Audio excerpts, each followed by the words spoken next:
Chapter 59. Night. Following the memories that remained in his mind, Noah walked along a small path in Magnolia Forest. After walking for about 10 minutes, he arrived at the bank of the river. Even in the incomparably dark night, the river still flowed as quietly as it did 4 years ago. The faint but clear sound of flowing water echoed in Noah's ears, miraculously calming his heart. Standing by the bank, Noah quietly looked at the familiar river before him. What flashed in his mind was the time when he trained his mana control and swordsmanship here, as well as the time when he trained around Magnolia. As mentioned earlier, Noah was very likely to be an anomaly. An anomaly who was born with the appearance and intelligence of a 10-year-old. In other words, Noah, who had just turned 17 this year, had not only lived for 7 years, but he had also spent almost all of those 7 years training himself and strengthening himself. Therefore, to Noah, those 7 years were boring but also very meaningful. That was because while Noah had been training himself, he also had his own family. That was because while Noah had been growing stronger, he also had his own companions. Therefore, even if Noah was given another chance, Noah would still spend those 7 years on the same thing without any regrets. That was something that Noah had never regretted. Immersed in his memories, Noah soon heard 2 or 3 footsteps behind him, pulling him back from his memories. Ah! It's really here. As the cheerful voice sounded, the 3 girls who had once shared this secret place with Noah appeared on the other side of the forest. Just like in the past, Mira, Lisanna, and Elisha came to Noah's side. Why are you hiding here by yourself? Mira crossed her arms as a provocative smile appeared on her face. Is it because you haven't been back in the guild for too long, so you're shy? There are many newbies who have only joined Fairy Tale in the past 4 years. They're all very curious about you, Big Brother Noah. Lisanna hugged Noah's arm and smiled sweetly. I told them that Big Brother Noah used to be a powerful archmage like Big Sister Mira and Elisha, but they didn't believe me. Actually, most of them already believed it. They just didn't say it out loud. Elisha chuckled. After all, many people saw how Noah effortlessly neutralized my attack with Mira and I this morning. Listening to his 3 childhood playmates speak one after another, but the style of their words was still the same as before, Noah smiled knowingly. It seems that you've all had a good time in the guild these past 4 years. Big Brother Noah, Big Sister Mira and Elisha are no longer the same as they were 4 years ago. Lisanna smiled mysteriously. Then, she said something that made Noah startled. No matter what, Big Sister Mira and Elisha have already become S-rank archmages. S-rank archmages? This time, Noah was really surprised.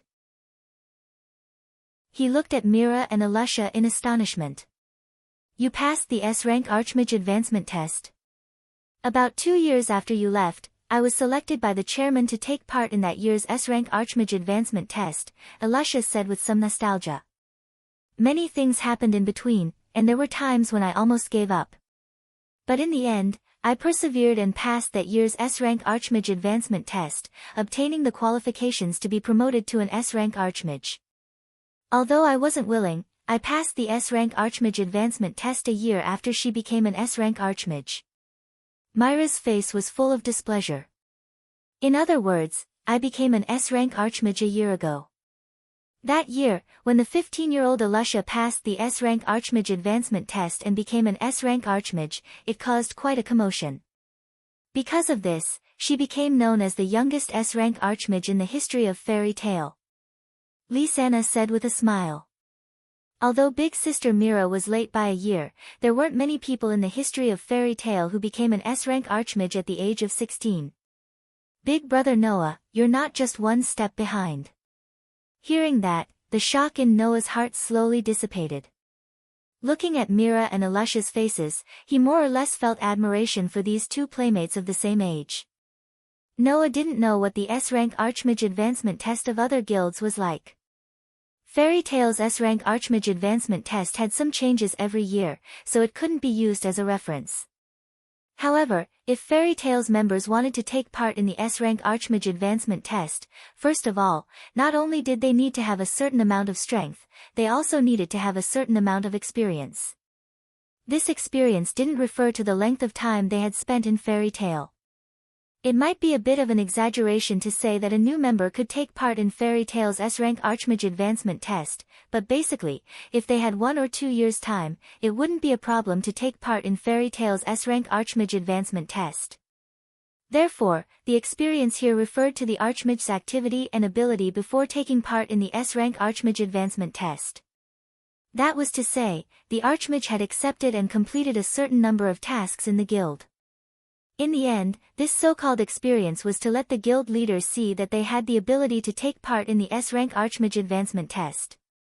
In this way, the guild leader would consider letting the Archmage who was active enough to enter his site and had a certain amount of ability to take part in the S-Rank Archmage Advancement Test. When Alusha took part in the S-Rank Archmage Advancement Test, she was 15 years old. When Mira took part in the S-Rank Archmage Advancement Test, she was 16 years old. This was enough to prove that the two girls were able to obtain the qualifications to take part in the S-Rank Archmage Advancement Test at such a young age. How much effort had they put in? Even Noah's nominal elder brother, the genius who had shocked Kildas, only obtained the qualifications to take part in the S-Rank Archmage Advancement Test at the age of 17. He passed and was promoted to an S-Rank Archmage. Mira and Alusha were able to reach this step earlier than Laxas.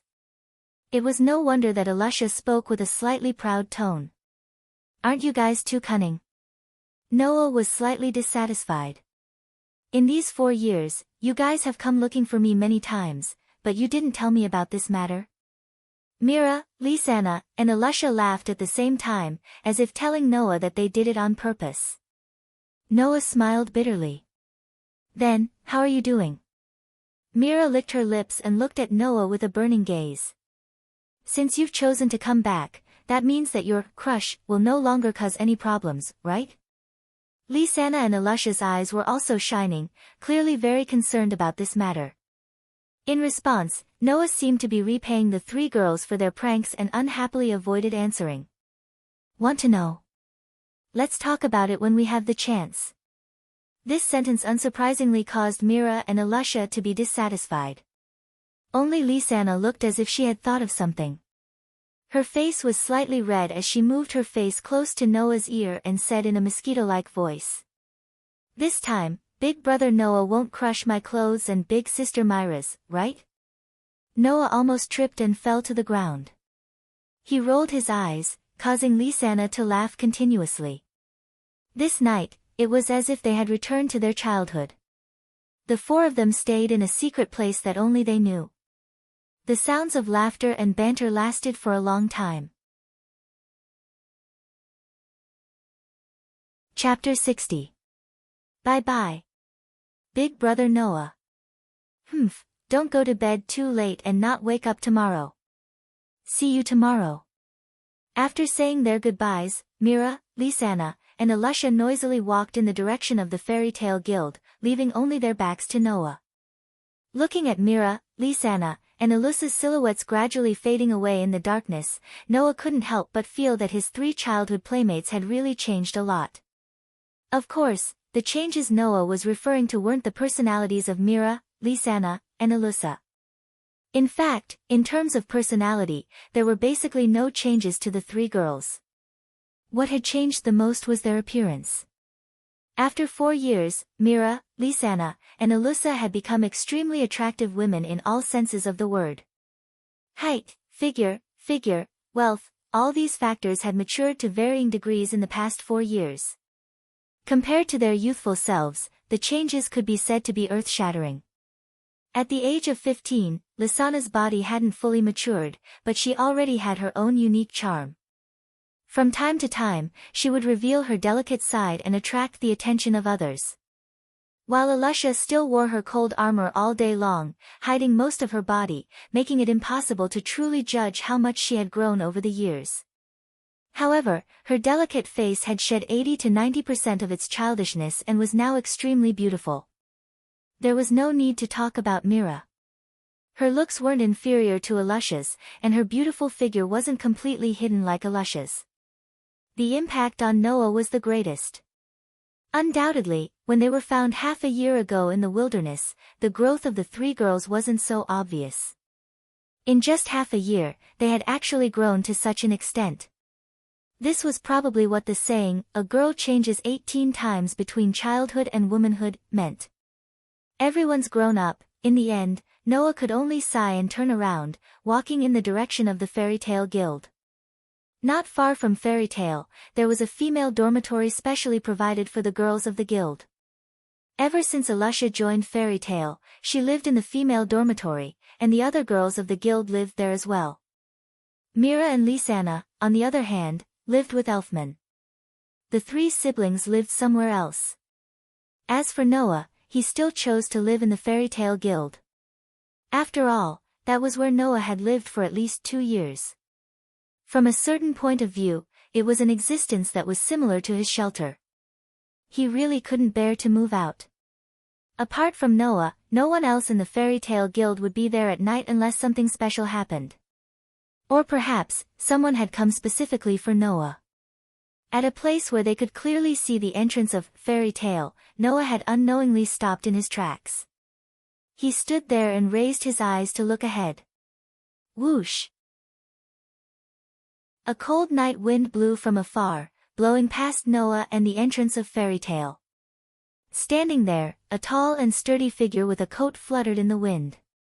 It was a young man who was around 20 years old, slightly older than Noah. He wore a magic musical instrument called a sound pot on his ear. The young man stood not far from the entrance of Fairy's Tale with his arms crossed in front of his chest and his eyes closed. He allowed the fur coat draped over his body to fly up and down in the wind, exuding an oppressive aura that could not be ignored. And this oppressive aura, when Noah appeared, obviously became more vigorous. Noah looked straight at the young man who was exuding a powerful aura without saying a word. Although the expression on his face wasn't as calm as if he had expected the other party to come, he also believed that it wouldn't be strange for the other party to appear in front of him anytime. After a while, the young man slowly opened his eyes, revealing a pair of eyes that were as sharp as an eagle's and as violent as a tiger's in Noah's field of vision. "You have grown up." Hearing this, Noah replied with a calm face. "You are still the same as before, not much has changed." It was only 2 or 3 seconds of conversation, but the atmosphere was filled with tension. Anyone could see that the relationship between the two of them could not be considered friendly. "Do you need something from me?" Noah, who clearly knew the other party's personality, did not have the intention to waste any time and directly looked at the other party. Laxas. The one who came was Noah's elder brother in name, Makarov's grandson Laxas Doria. "Don't be so cold, as your elder brother, don't I have the right to care for my younger brother?" Laxas said with a cold expression. "Didn't you learn Kildas's magic and make an oath in front of the guild members that you will not return if you can't completely control your magic and train outside for 4 years? Now that you are back, it means that you have succeeded, right?" Laxas lowered his arms that were crossed in front of his chest, his eyes slowly becoming dangerous. "Just a little, let me, your elder brother, test your tolerance, let me see how much you have grown in these 4 years." The tension in the air instantly turned into a heavy feeling. Facing Laxas's unfriendly invitation, Noah's face was still calm, but his eyes revealed a rare look of mockery. "What? When did you become like Naz, looking for people to duel? Don't confuse me with that guy who likes to play games." Laxas grinned maliciously.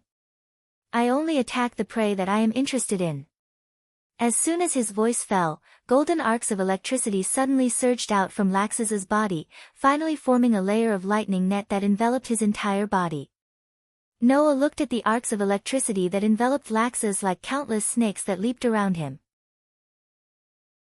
He felt that the other party's magic power was many times more powerful than that at the ritual lake and slightly narrowed his eyes. On the opposite side, Laxas had already sneered. He suddenly stomped his foot, and a bolt of lightning as thick as an arm suddenly fell from his body. Like a python, it traveled along Laxus's foot to the ground, and then along the ground, it violently shot towards Noah. Looking at the snake-like arc of electricity, Noah didn't even raise his eyes, allowing the extraordinary lightning to travel along the ground and touch his body. Bang! However, the moment the snake-like lightning touched Noah's body, it seemed to have been completely cut open. In a muffled sound, it shattered into pieces of extremely intact cubes, and finally, it dissipated into the air. Oh! Laxus's unruly smile grew wider and wider. Finally, you're more decent than before. Then, are you satisfied? Noah more or less seemed to be somewhat impatient. You should know that I don't like meaningless battles. If you have achieved your goal, then let's stop here. Stop. Laxus's gaze turned cold. Don't joke with me. After saying that, Laxus finally stopped standing still. Magic power surged out from his body, turning into dazzling arcs of electricity that enveloped Laxus's sturdy body. Like a flash of lightning, Laxus's figure directly turned into a bolt of lightning, and in the blink of an eye, appeared in front of Noah amidst the turbulence in the atmosphere. In the next moment, the fist that was surrounded by lightning brought along the sound of wind and thunder as it violently blasted towards Noah's head. Chapter 61. Beep, beep, beep. The sound of thunder and lightning clashing spread in the air. Buzz. The atmosphere was also vibrating wildly. Noah finally raised his head due to the oncoming violent thunder force. His gaze was fixed on the huge fist wrapped in thunder and lightning, and he casually took a small step to the left. The fist wrapped in thunder and lightning brushed past Noah's ear, and the sound of thunder reverberated crazily. Noah easily dodged the attack, but Laxus laughed wildly. His fist suddenly swung out in a strange angle, and fiercely smashed towards Noah's shoulder below. However, Laxus's fist suddenly froze just as it swung down. Unknowingly, Noah's hand had already grasped Laxus's wrist that was smashing down. The force in his hand was constantly exerting on Laxus's wrist, causing Laxus to feel a slight pain. His strength is quite strong. Laxus's attack was blocked again, and a hint of surprise appeared in his eyes. Immediately, the hand that was grasped by Noah's wrist suddenly surged with thunder and lightning. Beep, beep, beep. The violent golden arc condensed into a ball in Laxus's hand, and turned into a scorching plasma body. Laxus roared as if he was holding thunder and lightning in his hand. Violent volt. The power of the hand that was enveloped by lightning surged, and it forcibly broke free from Noah's hand that was holding it. With a fierce force, it smashed down furiously. This smash even produced a tearing sound in the air, and the golden arc also lit up the entire scene. Feeling the power of Laxus's blow, Noah was slightly surprised. He finally stopped defending, and his body suddenly retreated, clenching his fist tightly. Buzz! A white radiance emerged from Noah's fist, and as Noah swung, it fiercely collided with Laxus's thunder and lightning fist. Bang! A muffled sound rang out, and a violent wind blew in all directions. Bang! In the center of the wind, the plasma body in Laxus's hand was like a fragile powder the moment it came into contact with the white radiance in Noah's hand. It couldn't even last for a second, and it turned into complete small cubes and shattered. Superior grade destruction magic, crush. It wasn't only able to shatter matter. When it's learned, it can even shatter magic in one move. After 4 years, Noah has finally mastered crush, to the point of being able to destroy his opponent's magic. Laxus's body was slightly sluggish, but he quickly recovered. A fierce glint flashed in his eyes, and he even raised his other hand. Both of his fists flashed with the radiance of thunder and lightning, and wildly danced out, creating a dazzling lightning fist that almost covered Noah's field of vision. The sharp sound of wind breaking echoed in the night sky. Facing Laxus's fierce attack, Noah's expression didn't change, and he also raised his fist, which was flashing with the unique magical radiance of crush. With the help of his outstanding perception ability, no matter how fast Laxus's attack was, the real attack still couldn't escape Noah's prying eyes. Therefore, when the violent lightning fist came, Noah immediately swung his fist, not to be outdone, and fiercely punched back. Bang bang bang bang. For a moment, in front of the door of Fairy's Tale, white light and lightning constantly flashed. The two sides in the battle punched back and forth, and afterimages frequently appeared in the air, creating a dull sound. It wasn't just the sound of fists colliding with each other, but also the sound of the golden lightning being shattered in one move by Crush. Noah was actually able to fight so many rounds with Laxus, who had been an S-rank magic shooter for 4 years, and still not lose. This was something that even Mira and Alusha, who were S-rank magic shooters like Laxus, couldn't do. Only Laxus knew that on the surface, the two seemed to be evenly matched, but the one who was at a disadvantage was himself. Every time the lightning wrapped around Laxus's fist rose, it would be mercilessly shattered by Noah's Crush. In other words, Laxus's and Noah's fists collided, and it was only a simple brute fist. Under such circumstances, Laxus could clearly feel that with every collision of fists, his own arm was also transmitted with a considerable amount of force, shaking Laxus's fist to the point of pain, and his body to the point of trembling violently. In the past 4 years, Noah had not only been practicing magic with all his might. Physical ability, reaction ability, fighting ability, perception ability, battle experience, and so on, and so forth, all of these were within the scope of Noah's training. Clearly, in terms of physical ability, Noah was superior to Laxus by a notch. Furious thunderstorm. A hint of seriousness emerged in Laxus's eyes, and the underestimation of Noah that he had in his heart all this time was also retracted.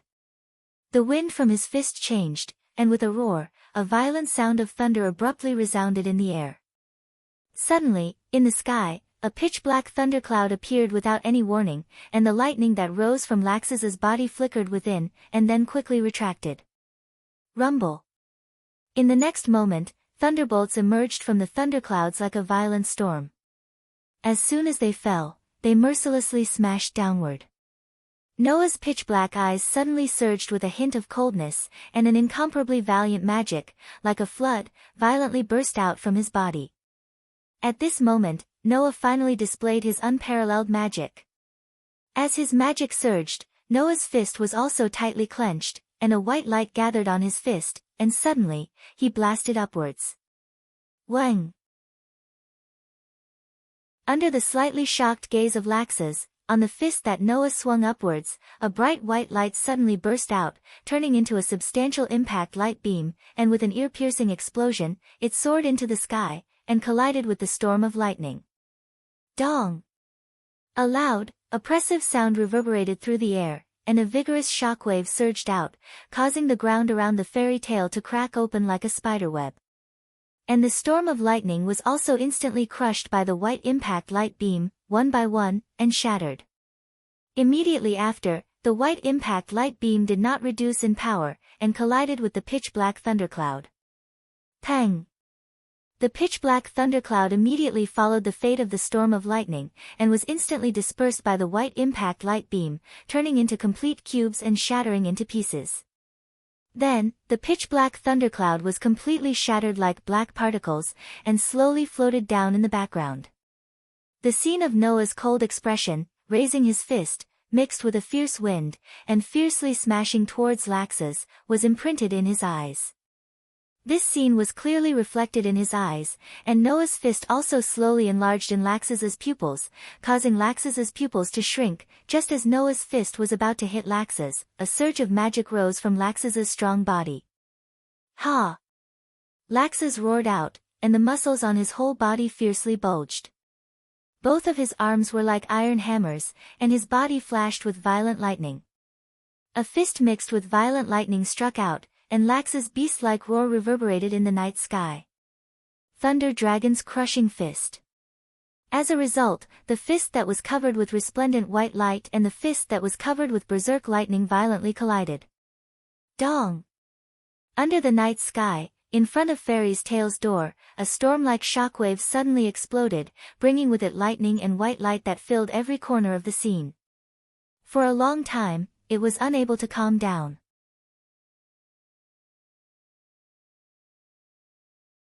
Chapter 62. Whoosh! A gust of wind blew past the location of the fairy's tail, causing the dust and wind in front of the fairy's tail to dissipate along with the wind. Beep! Traces of weak electric arcs were still spreading on the ground. Paw! Paw! Small pieces of gravel fell to the ground one after another. In the middle of the field, Noah and Laxus had already put some distance between each other. Separated by this distance, they stared at each other with different expressions in their eyes. The expression in Laxus's eyes was angry and indifferent. Noah's eyes flashed with a hint of thoughtfulness. Sensing the magical energy rising from Laxus's body bit by bit, as well as the unique magical energy on the golden electric arcs, Noah slowly straightened his body and stared straight ahead as he recalled the magic that Laxus had just cast. You really are a dragon slayer archmage. A dragon slayer archmage. He was a sorcerer who had learned the ancient lost magic specifically used to fight against dragons, dragon slayer magic. When he was a child, Noah relied on his extraordinary sensing ability to sense that Laxus's body had a different kind of magic hidden in it. The special magic power that seemed to hide a ferocious beast had always bothered Noah. It wasn't until he met Naz that Noah began to suspect something when he sensed the same kind of magic hidden in Laxus's body. Was Laxus also a dragon slayer archmage? Now, this suspicion had finally been confirmed. Lay's dragon slayer archmage. Noah stared at Laxus's face. Why do you know this kind of magic? Naz practiced Fire's dragon slayer archmage. That was because Naz was the son of a dragon adopted by the fire dragon Igunir. Wendy, whom he had met in the forest, practiced Sky's dragon slayer archmage. However, that was also because Wendy was the daughter of Sky Dragon Grandine. Although Laxus's mother was no longer around, and his father was expelled from the fairy tale by Makarov for some reason, he grew up in the fairy tale. He was truly a child raised by humans. How could he be the son of a dragon? Didn't I tell you not to mix me up with those guys who only know how to play games all day? Laxus said coldly as he raised his arm that was flashing with dragon lightning. Although it's very unpleasant to talk about it, I wasn't as healthy as you guys when I was young. I was very weak. Therefore, my father implanted the dragon magic crystal in my body, which allowed me to use the dragon slayer magic, allowing me to become a dragon slayer magic shooter and possess this power. Magic crystals. It was a type of crystal that could be used to store magic, and could also be used to store certain types of magic. It was an extremely convenient item that could be used as a magic tool with various effects. The dragon magic crystal that Laxus was talking about should be a special crystal that stored the magic and magic of a dragon, allowing the user to directly possess the dragon slayer magic. In other words, Laxus was different from Naz, who was the type of dragon slayer magic shooter that was taught magic by a dragon. He could be considered a new type of dragon slayer magic shooter. So that's how it is. Noah said indifferently. Extraordinary talent, coupled with the magic and magic of a dragon, is this how you became so strong? Although Lax's lightning attribute, dragon slayer magic, was only a flash in the pan, just from the magic that Noah sensed, Lax's was probably much stronger than Mira and Alusha. And judging from Lax's speed of growth, in another 2 to 3 years, Lax's might even catch up to Kilda's.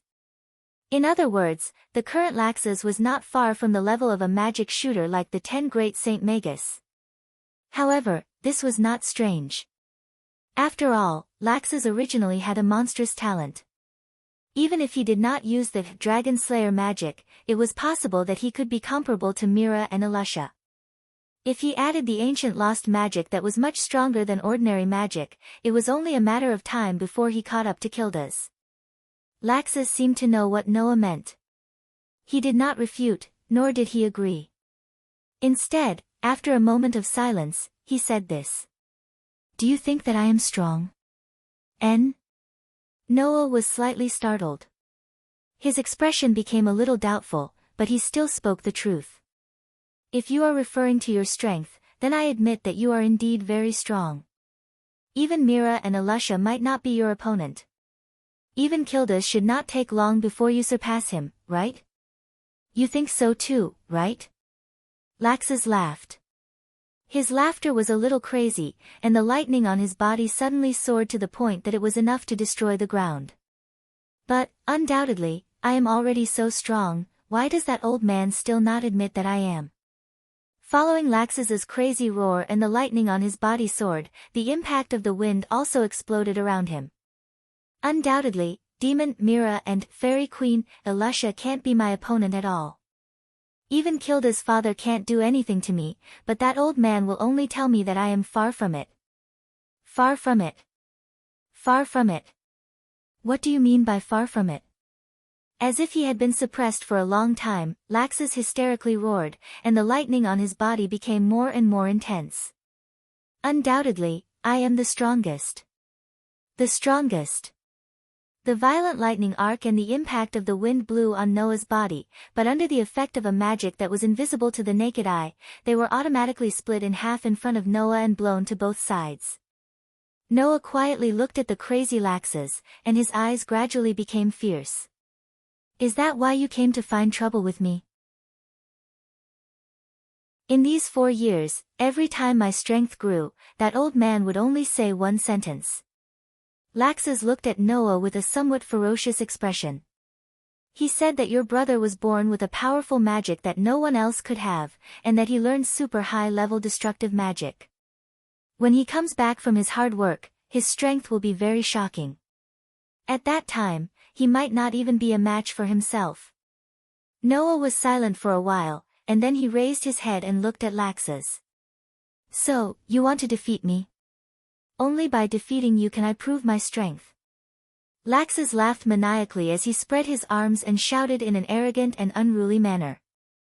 Prove that I am the strongest in fairy tale.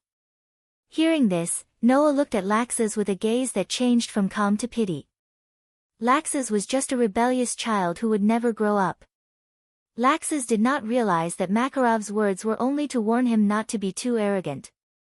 However, Laxus, who had a grudge against Makarov, completely twisted Makarov's warning, and saw it as suppression. Why didn't Laxus think about it? Makarov, who did not even have the ability to be self-reliant, adopted a child in fairy tale, and provided them with help. Indirectly, it could be considered as the kindness that brought them up. How could he deny the hard work of others? Noah took a deep breath and closed his eyes. If this is how you want to prove yourself, Noah's eyes, which had just closed, opened abruptly. A towering magic light pillar suddenly erupted around him, causing the surrounding atmosphere to shake and become chaotic. Then let me tell you how stupid your thinking is. The magic that was like a monstrous wave turned into a heavy pressure, causing Laxus to feel that his body had become heavy. However, Laxus was not shocked, and instead laughed crazily. That's right. This is how it should be. This is how it should be. Like a tit for tat, the violent lightning also turned into a pillar of lightning, and shot up to the sky from Laxus's body. In the next moment, the two brothers who had the same surname pressed their bodies, and like an arrow leaving the bow, rushed towards each other.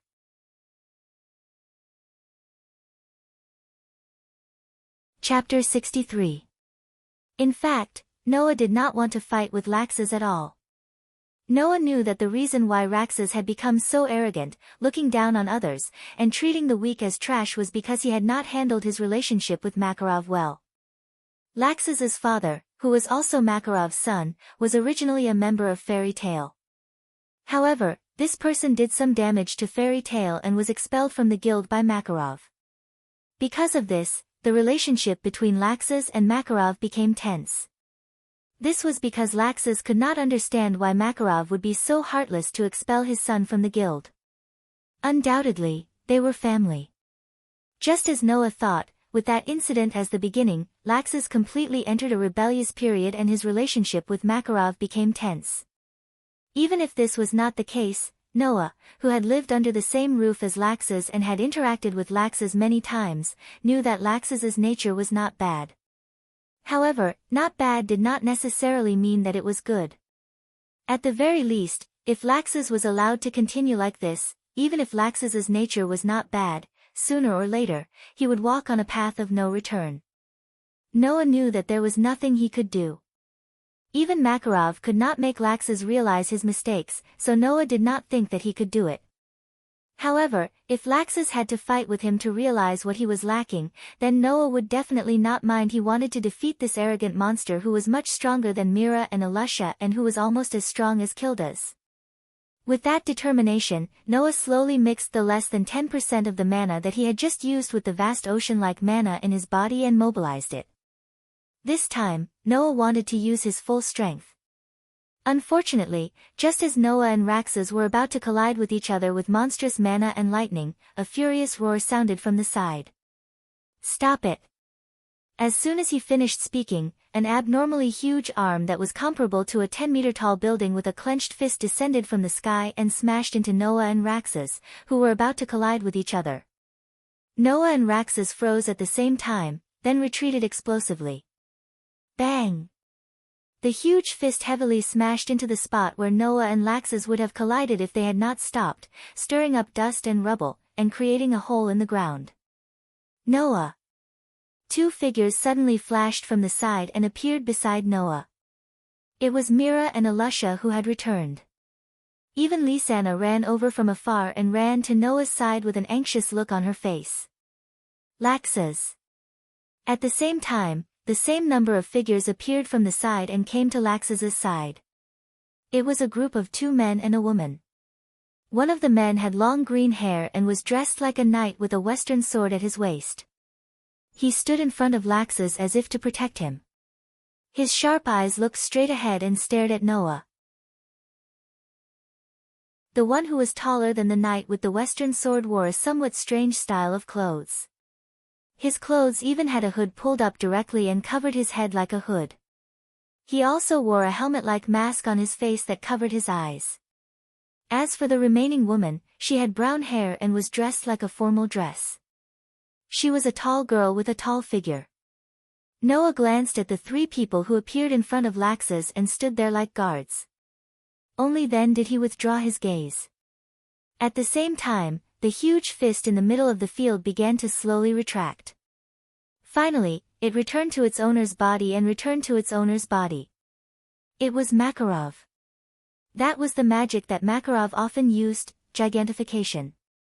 It was a magic that could make one's body gigantic, or a part of one's body gigantic, and thus have the destructive power of a giant. It could be said that it was synonymous with Makarov. Thus, when they saw the huge fist descending from the sky, Noah and Laxus knew that this fight was not going to happen. Tisk! Laxus clenched his fist so hard that his veins were about to pop out. "You want to hinder me again? Old man. Enough." Laxus. Alusha's sharp gaze shot straight at Laxus. "You're making a move here. Are you trying to destroy the guild? You actually dare to bully your own brother? That's all you've got, Raxus." Mira looked at Raxus mockingly. "As soon as Noah came back, you hurriedly came looking for trouble. Are you that worried that Noah will grow stronger than you in these 4 years? Shut up." Mira Jenny. The man with the western sword on his waist had already made a sword-drawing gesture. "If you insult Laxus again, I will not be polite anymore." He. The man in the strange costume also laughed strangely. "If you want to provoke Laxus, it's too early for you. Mira, I don't mind letting you see how powerful my babies are. I want to fight with Alusha." The brown-haired girl standing next to the 2 men looked at Alusha provocatively and said with a somewhat narcissistic tone.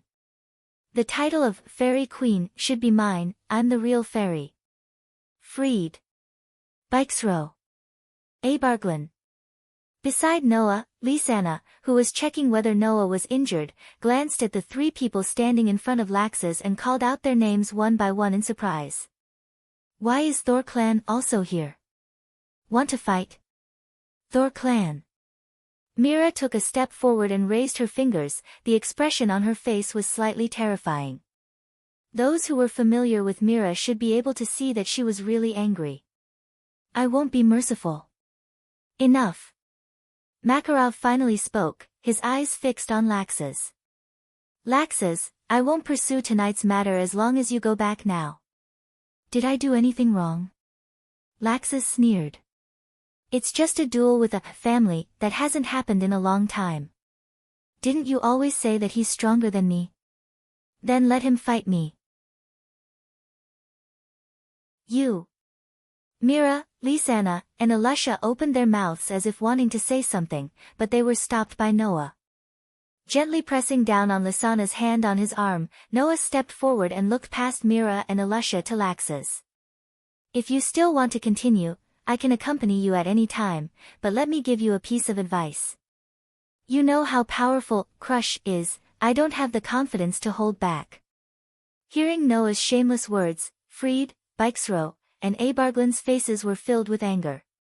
Laxus looked at Makarov with an uncertain expression, then at Fairy's tail behind him.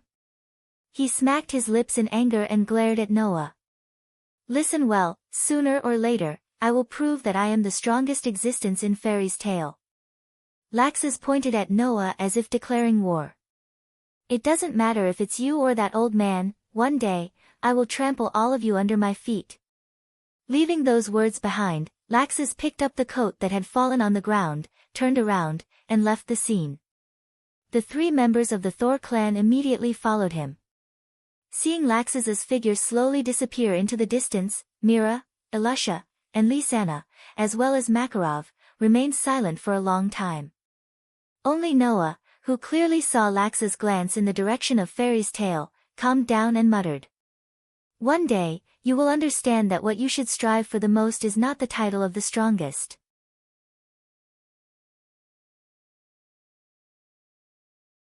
Chapter 64. The next day, Fairy's tail, Lisanna, who had just woken up Noah, stared at Noah with a gaze that seemed to materialize. This gave Noah, who had just woken up for less than a second, a huge fright. Noah hurriedly looked at himself, and after finding that there was nothing strange about him, he reached out his hand and touched his cheek. Then, he asked doubtfully, You're right. I didn't have that dream this time, and I didn't cry, right? No. Lisanna rebuked. I was looking to see if you were injured anywhere, brother Noah. Injured? Lisanna's words not only did not make Noah feel relieved, but instead made him even more confused. Why would I be injured? Isn't this natural? Lisanna raised a finger and made a teaching gesture. Undoubtedly, you had such an intense fight with that Laxus last night, so it's normal for you to be injured, right? Are you sure you'll get hurt just because you fought with Laxus? Noah grumbled. He stood up, walked to the wardrobe, and picked up some clothes. Laxus's level last night was not enough to injure me. Oh. Lisanna was a little surprised. Laxus is very strong. Not only is he older than Sister Mira and Alusha, but he has also been an S-rank archmage for longer than Sister Mira and Alusha. Brother Noah, are you so confident that you can win against Laxus? And in a state where you are not injured? What you saw last night was only on the surface. It looked like we were fighting fiercely, but in fact, the fight before you arrived was just a warm-up. Noah took out his clothes and began to change. Laxus was just about to use his full strength when you arrived. So, with Laxus's previous level of strength, there was no way he could injure me. Although Laxus's strength before he used the Dragon Slayer magic was very strong, even comparable to Mira and Alusha, Noah did not think much of him. For years of continuous and undistracted training. Just like what Makarov had said, Noah's strength had increased immeasurably due to his innate conditions that were much better than others. Although he wasn't sure how strong Laxus could be if he used his full strength, Noah felt that without using the Dragon Slayer magic, Laxus did not have the ability to injure him. Such an assertion naturally left Lisanna speechless. She walked behind Noah and smiled sweetly as she helped him put on his clothes. Brother Noah seems to have changed. Noah didn't refuse her service and asked in confusion. How have I changed? Ha. After helping Noah put on his clothes, she walked up to Noah and raised her head, tiptoed, and put her cute face less than 10 centimeters away from Noah's face. Her big eyes blinked. I feel that Brother Noah has become more confident than before. If it was the old Noah, even if he had a lot of confidence, he wouldn't say it out loud. At least, he would be humble. I'm also very humble now. You don't understand Laxus's strength. That level of strength is really no different from a warm-up exercise for him. Do you think I'll get injured because of Laxus's warm-up exercise? Being so close to her, Noah was almost scared out of his wits.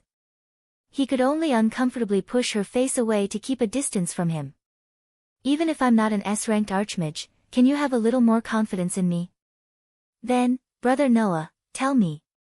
Lysana said excitedly. How strong have you become now?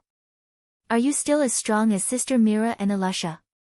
Noah smiled slightly, waved his hand, and walked out of the room. You want to know? Then please look forward to it. Brother Noah. Lysana chased after Noah angrily and pestered him as they walked downstairs together. Noah. Let's have a showdown. Bang. An impassioned roar and a muffled sound rang out almost at the same time. Then, the Dragon Slayer Archmage laid on the ground with a big bump on his head and couldn't move. Naz. Habby flew to Naz's body and jumped there exaggeratedly. How did you get killed in one hit again? Luo. Sue. Naz's weak voice came from the ground. Whoa. Gray, who had taken off all his clothes except for a pair of shorts, shuddered and looked at Noah with fear in his eyes. Noah, why are you still so scary? You're still as strong as before. Elisha also walked over with a light smile on her face as usual, but there was also a trace of fighting spirit in her eyes when she looked at Noah. When are you going to compete with me? Forget about Elisha. Of course, this sentence was not said by Noah, but by Mira, who had come over at some point. The one who can beat Noah must be me. It's me. Elisha stared at Mira. It's me. Mira also stared at Elisha. The atmosphere between the two of them became tense. Their heads were pressed together, and they looked like fiends, giving Lysana a headache. Are we going to fight again? Can't we talk about fighting later? Noah also spoke up, separating Mira and Elisha with one hand each. I have something to ask you. Can you stop for a while? Humph. Mira snorted and turned her head away. Ahem. Elisha coughed twice and became serious. What do you want to ask? It's about the 3 people who appeared in front of Laxus last night. I remember you saying that they're from Thor's order, right? Noah stroked his chin. Is there such a party in our guild? Sometimes, sorcerers would come across a mission that was difficult for them to complete alone. At that time, they would usually form a party to carry out the mission. Through cooperation, they would obtain high rewards. Apart from that, sorcerers who were on good terms with each other would also form their own party and work together. Of course, there were quite a few teams in Fairy Tale as well. However, Noah had never heard of Thor's order. It was possible that he had, but after 4 years, he had almost forgotten about it. Thor's order is indeed a party, but it's not an ordinary one, Elisha explained with a serious expression. Fried, Bixro, and Alba Jerlin. These 3 formed their own personal guards. Personal guards? Noah stopped stroking his chin. Laxus's personal guards? That's right. The one who answered Noah was Lysana. Her expression was also a little serious. Although it's only a party of 3, whether it's Fried, Bixro, or Alba Jerlin, they're all very powerful sorcerers. In the guild, apart from the S-rank sorcerers, I think that only Naz and Gray can defeat any one of them alone. I can take care of a party like that all by myself. Myra's lips curled into a terrifying arc. I've long found Laxus an eyesore. Taking care of his personal guards shouldn't be a bad idea. Stop it. It's fine if it's just a small fight, but if it's serious, the chairman won't allow it. Elisha shook her head and looked at Noah. Speaking of parties, Noah, could it be that you want to form a party with someone? When Elisha said this, Lysana's eyes instantly shone, and Myra's shoulders trembled imperceptibly. Those who were on good terms with each other in the guild would form parties. Mira, Lysana, and Elfman were siblings, so it was impossible for them not to form a party. Therefore, disbanding the party was not very likely, but if they were to pull someone in, hey, big brother Noah. Lysana tugged at Noah's sleeve with a face full of hope. Why don't you join our party? Join your team, huh? Noah muttered to himself.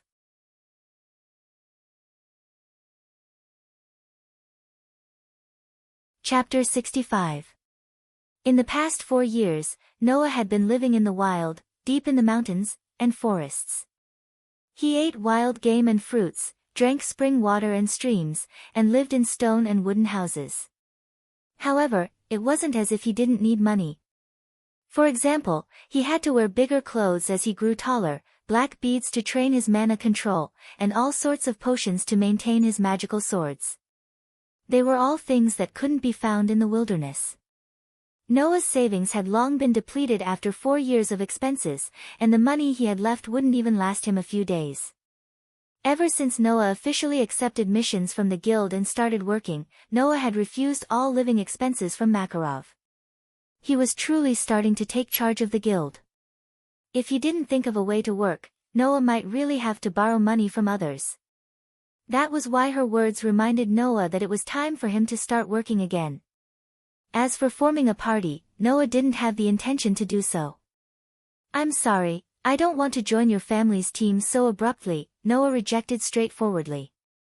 That's why, for the time being, let me be alone. She called out unwillingly. What's the matter? Big brother Noah will become a family with us sooner or later anyway. Cough, cough, cough. Mira immediately started coughing violently as if she had been choked. Become a family? Elisha looked at Noah strangely. Oh! Gray and Naz both cried out. Something's going on. Habi purposely curled his tongue and spoke in an ambiguous tone. Even Kana, who was drinking at the side, spat out a mouthful of wine. Elfman also slipped from his chair and cried out in pain. You! What nonsense are you talking about? Noya's expression had already stiffened. Sensing that the gazes from the surroundings had become piercing, he pretended to glare at her angrily. Why would I become a family with you? Because. Lysana held her cheeks shyly. Big brother Noah, you've already seen me and big sister Mira. Woo woo woo. Before Lysana could finish her sentence, Mira, who was blushing, covered her mouth. I've seen you and Mira, what? Around them, a group of curious little friends all gathered with shining eyes. However, before they could surround her, they were met with Myra's angry roar. What's there to be curious about? Get out of my way. Wow! The group of little friends immediately scattered like birds and beasts. It was only then that Mira looked at Noah, whose expression had once again stiffened, with a red face, and said with a grimace. If anyone else finds out about what happened that day, I'll make sure you die a horrible death. After saying that, Mira grabbed Lysana, whose mouth she had covered, and walked away, ignoring Lysana's struggles. Of course, Noah, who had sharpened his 5 senses due to years of training, could vaguely hear the conversation between the two girls. Idiot Lysana, why did you mention what happened back then? What does it have to do with anything? I really want to become a family with big brother Noah anyway. You. Do you really want to marry that fellow that much? Don't you want to, big sister Mira? WH.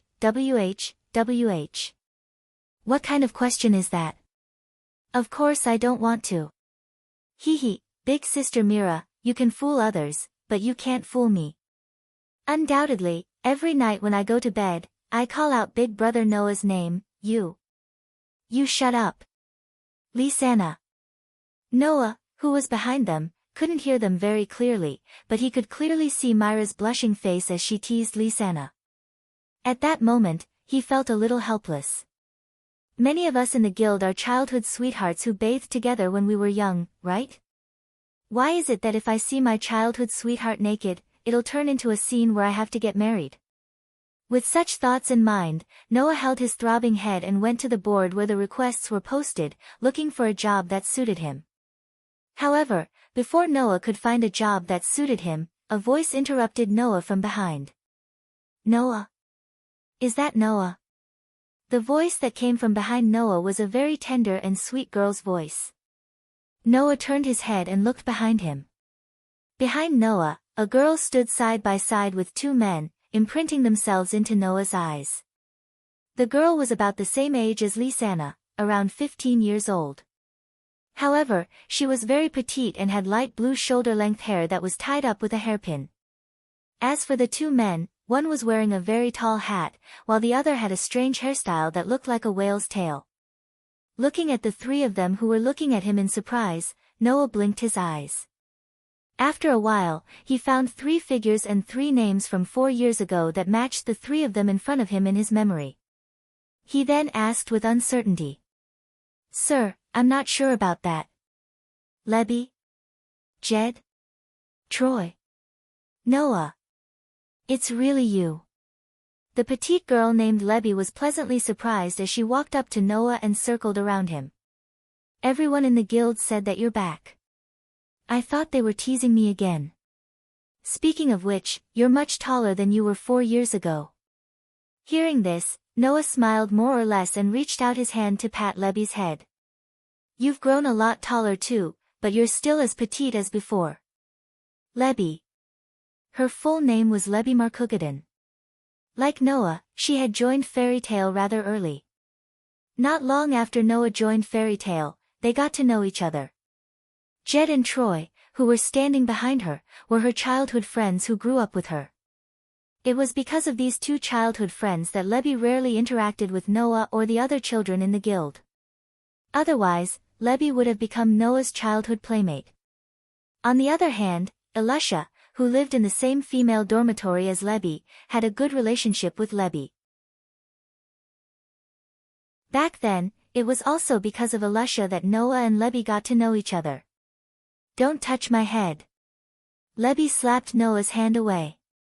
Also, I'm not young anymore. You're the one who grew too fast. Noah could not help but laugh. Just as he was about to make fun of Lebby, 2 resentful voices began to rise from the side. Damn it, he actually touched Lebby's head so intimately, I'm so envious. No, it's so annoying. Of course, Jed and Troy were the only ones who were muttering to themselves. Both of them were childhood friends of Lebby. Now that he looked at it, it seemed that they had formed a small team with Lebby. However, just like when they were young, they did not know how to hide their emotions. After all, anyone who knew these 2 people would know that they had been secretly in love with Lebby for a long time.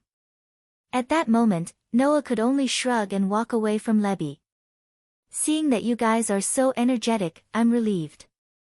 Well then, I'll continue to look for a job. Wait. Seeing that Noah was about to leave, Lebby wanted to say something but was interrupted by Makarov, who was sitting cross-legged at the bar. Noah. Come here for a moment. All right. Noah nodded and walked towards Makarov. This made Lebby swallow her words and an angry expression appeared on her face.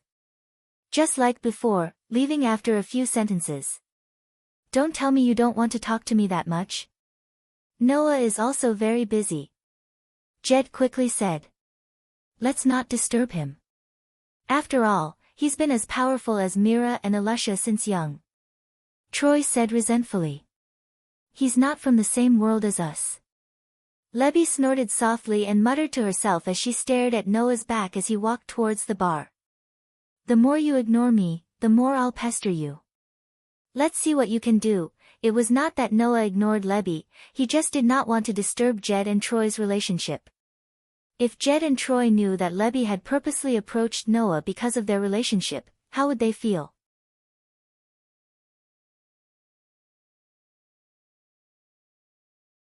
Chapter 66.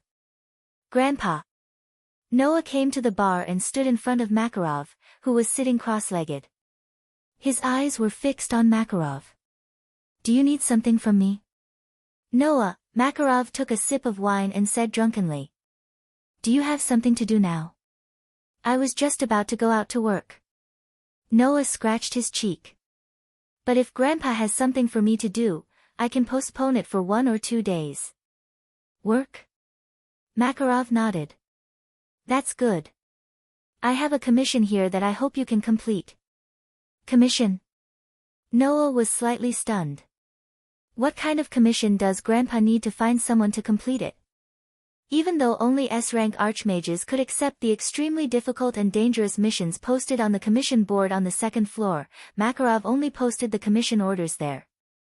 Anyone who wanted to accept those missions would have to go to the 2nd floor to tear down the commission orders and bring them to Makarov for him to look over. Even when the council wanted someone to complete a commission, Makarov directly posted it on the commission board before suggesting Noah to do it.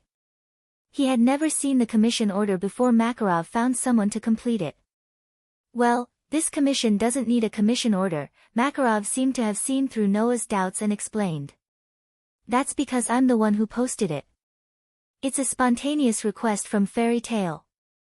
A commission issued by Grandpa? Noah was stunned.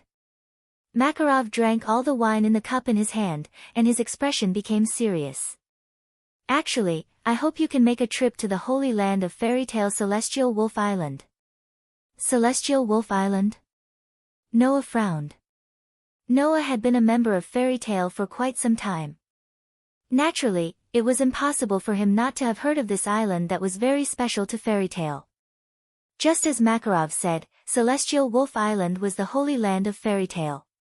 Only those who had the Fairy Tale emblem could enter the island. It was said that there were legends of fairies living on Celestial Wolf Island. Hence, Celestial Wolf Island had another name, Fairy Island. The outer area of the island and the ground contained extremely strong magic, so it was not easy to be discovered by outsiders. As for Heavenly Wolf Island, it was also the resting place of the first guild leader of Fairy Tale. Although only the members of Fairy Tale could enter such a special place, since it was a holy land and the resting place of the first chairman, how could Makarov allow anyone to casually enter? Because of this, although the members of Fairy Tale knew that there was a very special holy land in the guild, the only ones who had actually been to Celestial Wolf Island were Makarov and Kildas, who had been a member of the guild for a long time and was an S-rank magic shooter. What's wrong? Noah keenly felt that Makarov's so-called commission was not that simple. Did something happen on Celestial Wolf Island? It's precisely because we don't know that we need someone to go to Celestial Wolf Island to take a look. Makarov also frowned. Celestial Wolf Island is a very special place. Although it is an island, the surrounding area and the ground contain extremely powerful mana, making it difficult for the outside world to discover Celestial Wolf Island. But because of this, it would not be strange if something happened on the island. I received a few reports from the outside world saying that someone accidentally discovered a very special island while fishing at sea. According to the description, it is very likely to be the holy land of our guild, Celestial Wolf Island. Makarov's expression was solemn. So, I suspect that the mana on Celestial Wolf Island might have some degree of disorder, causing Celestial Wolf Island to appear in the eyes of the outside world. Mana disorder. Noah repeated softly. After a while, he nodded. Grandfather, do you want me to find a way to restore the mana on Celestial Wolf Island to its original flow? That might not necessarily be the case. It is very possible that some other problem has occurred. I hope that you can go to Celestial Wolf Island and take a look. It would be best if you can resolve the problem. If you can't, find out the cause and bring back the information you need. Makarov said as he looked at Noah. This is a request from our guild. Naturally, the remuneration will be paid by the guild. There shouldn't be a problem, right? Grandfather, what are you talking about? Noah smiled bitterly. Since it is an internal problem, there is no need to talk about remuneration. I'll set out tomorrow and make a trip to Celestial Wolf Island. Is that so? Makarov smiled, not bothering to be courteous or draw a clear line between himself and Noah. I understand. Just be careful. Noah shrugged. He then began to consider his departure for Celestial Wolf Island tomorrow. Seeing Noah deep in thought by himself, Makarov silently walked away, leaving Noah alone in front of the bar, deep in thought. After an unknown amount of time, Noah softly muttered to himself, "Celestial Wolf Island." At this moment, Noah's heart fiercely skipped a beat. As if something had smashed into his head, his mind went blank, and his eyes lost focus. Then, Noah felt his consciousness gradually drift away. Vaguely, Noah saw such a scene. Before him was a boundless sea. On the sea was an island. It was an island with a very peculiar appearance. On this peculiar island, a gigantic tree with a crown that was 2/3 the size of the island stood in the center. It was as if two islands, one big and one small, were stacked on top of each other. Just based on its appearance, it was very easy to think of a place like paradise.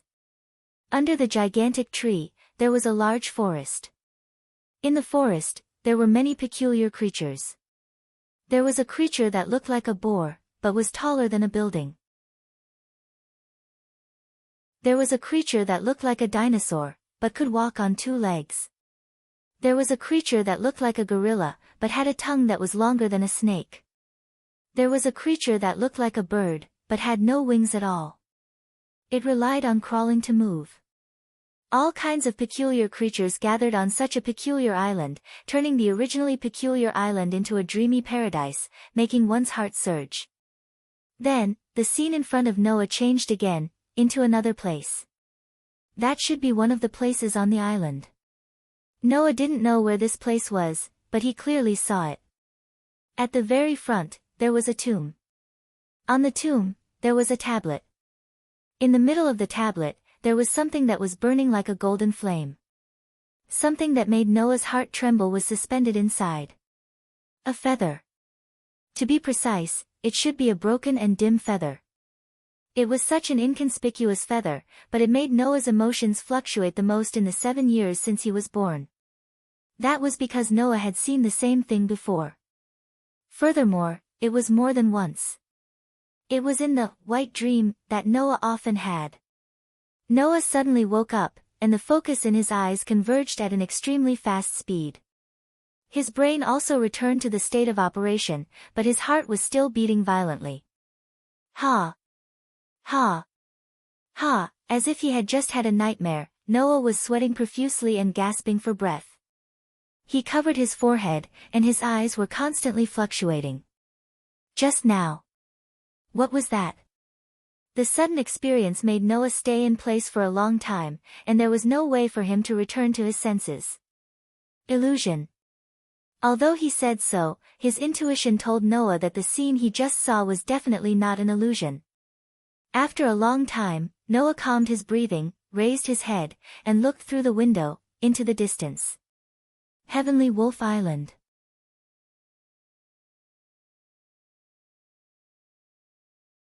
Chapter 67.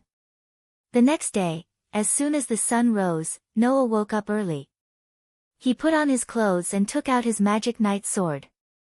He unsheathed the sword and used a clean cloth to wipe the sword. Magic weapons were made of precious materials that allowed magic to circulate. Some of the weapons were even embedded with magic crystals, so their durability was higher than ordinary weapons and they were not easily damaged. However, this did not mean that they would not be damaged. Otherwise, Noah wouldn't have had to return to Magnolia to buy potions for maintenance and durability restoration during his 4 years of cultivation. In particular, Noah's magic knight sword was not an ordinary magic weapon. It had the ability to freely control a range of 100 meters. It was an extremely rare and powerful magic. If it was sold, it would definitely fetch a sky-high price. However, this was not strange. After all, this magic knight sword wasn't just a precious magic weapon that was kept by Makarov, one of the 10 great Saint Magi. Because it had been kept for a long time, it was impossible to find another magic weapon with the same effect. Just like antiques, they didn't need to be expensive to make. However, they were old, and the more rare they were, the more expensive they would be. Naturally, the originally precious magic knight swords would become even more precious. Makarov was willing to give such a precious item to Noah. It was clear that his feelings for Noah were not fake.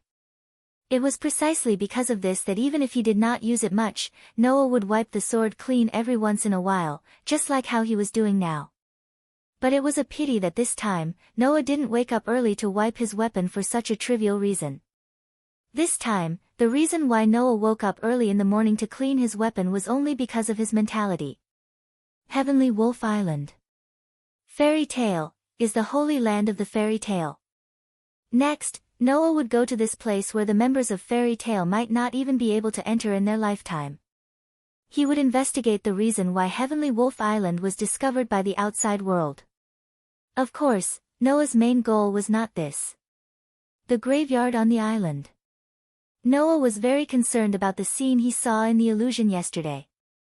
It was because of this mentality that Noah was so cautious in maintaining his weapon. He had to verify it. Was the hallucination that he suddenly saw yesterday a real scene? For this, Noah had to make a trip to Heavenly Wolf Island. After some time, when the sky outside the window became brighter and the guild's first floor became noisy again, the door to Noah's room was gently pushed open. Big brother Noah. Lisanna, who had just entered, was stunned when she saw Noah wiping his weapon. You're up. What's wrong? Noah said grumpily. Do you find it unbelievable that I'm up? That's not it. She retracted her surprised expression and walked to Noah's side. Why are you up so early today? I have to go out on a mission. Noah explained simply. Although there's no time limit, I feel that it's better to leave as soon as possible. So, I'm using this time to maintain my weapon. Big brother Noah, are you going out to work? Lisanna asked curiously. What kind of work is it? It's just an ordinary investigation, Noah replied casually as he continued wiping his weapon.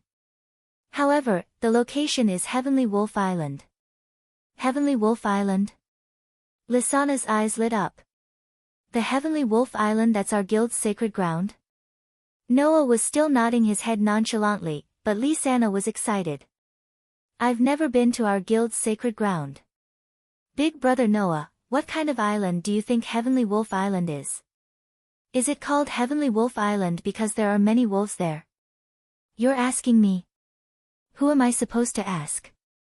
Noah rolled his eyes. Don't forget that this is my first time going to Heavenly Wolf Island as well. That's right, Lisanna's eyes darted around as she approached Noah with a smile. Big brother Noah, since this is your first time going to Heavenly Wolf Island, you should be at a loss for what to do, right? What are you up to now? Noah looked at Lisanna warily. Don't tell me you're thinking of using all sorts of excuses to persuade me to give up my job and force me to go on a mission with you, just like when we were young? I'm not that bad. Lisanna said indignantly. I just want you to bring me along. Bring you along? Noah was stunned. Don't you have to work? Big brother Elfie and I can rest today, Lisanna said as she tapped her cheeks with her finger. Big sister Myra's breasts seemed to have grown bigger recently, so she went out to buy new underwear. How enviable. You don't have to explain that to me so clearly. Noah's hand trembled, and he almost stabbed himself with his magic knight sword. This made Noah angry and annoyed. If Mira finds out that you're revealing her private secrets like this, you're dead meat. Hee, big sister Mira loves me the most. She won't do anything to me. Big brother Noah, don't be shy, Lisanna teased with a mischievous smile, not giving Noah a chance to retort. In any case, big brother Noah, you have to bring me along this time. I'm very curious about Heavenly Wolf Island. You lass. Noah facepalmed helplessly. Don't get in the way of my work. I won't. Lisanna pounced to Noah's side and hugged his arm. Thank you, big brother Noah. I like you the most. Sigh. Noah could only sigh and resolve himself. Lisanna was, without a doubt, the person Noah was closest to. However, from a certain perspective, this mischievous lass was Noah's weakness. Yet, Noah couldn't bring himself to hate her.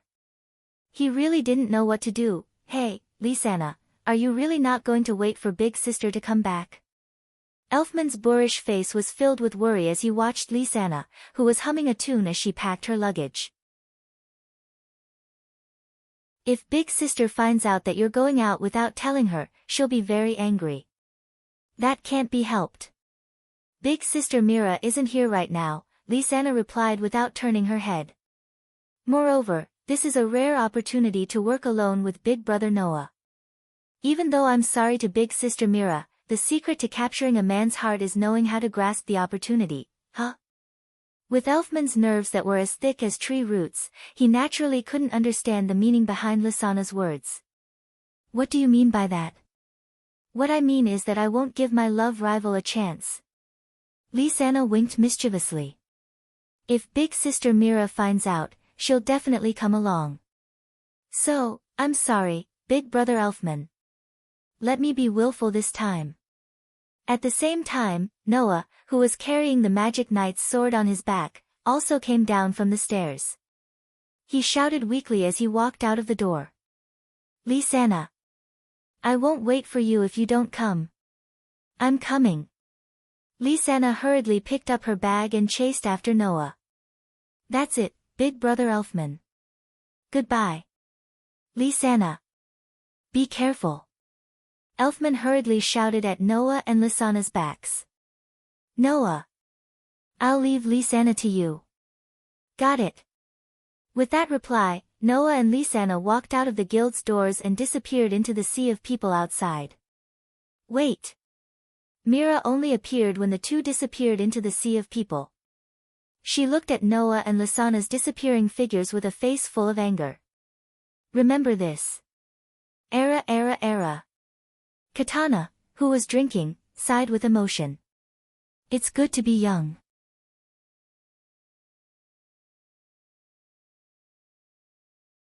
Chapter 68.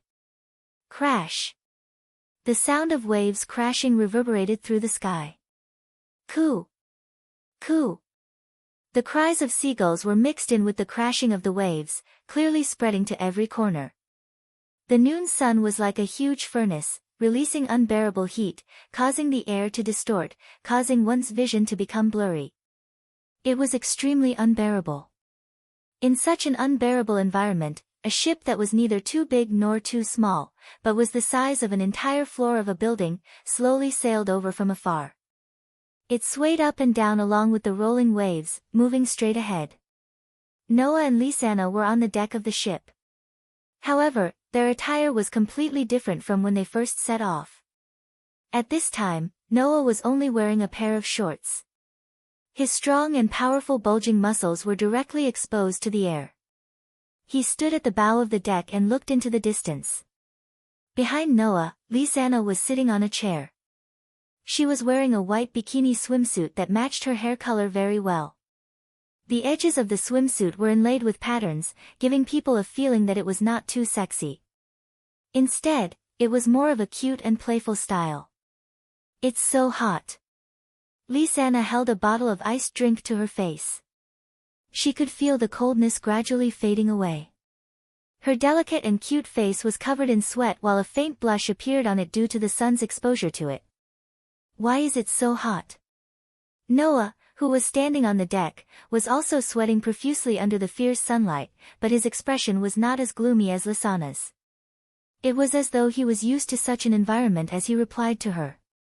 I heard the captain say that due to the currents in this area, the weather is like this all year round. So, before we reach Celestial Wolf Island, just bear with it for a while, Lisanna. But it's really hot, Lisanna said reluctantly, her voice revealing a sense of helplessness. Big brother Noah, don't you feel the heat? Of course it's hot, but I'm used to it. Noah responded intermittently. His eyes were still looking into the distance, looking at the scene where the sky and the sea were separated from each other. When I was training outside, the summer heat in the mountains, forests, and wilderness was about the same as it is now. I wasn't used to it at first, but I got used to it after I got used to it.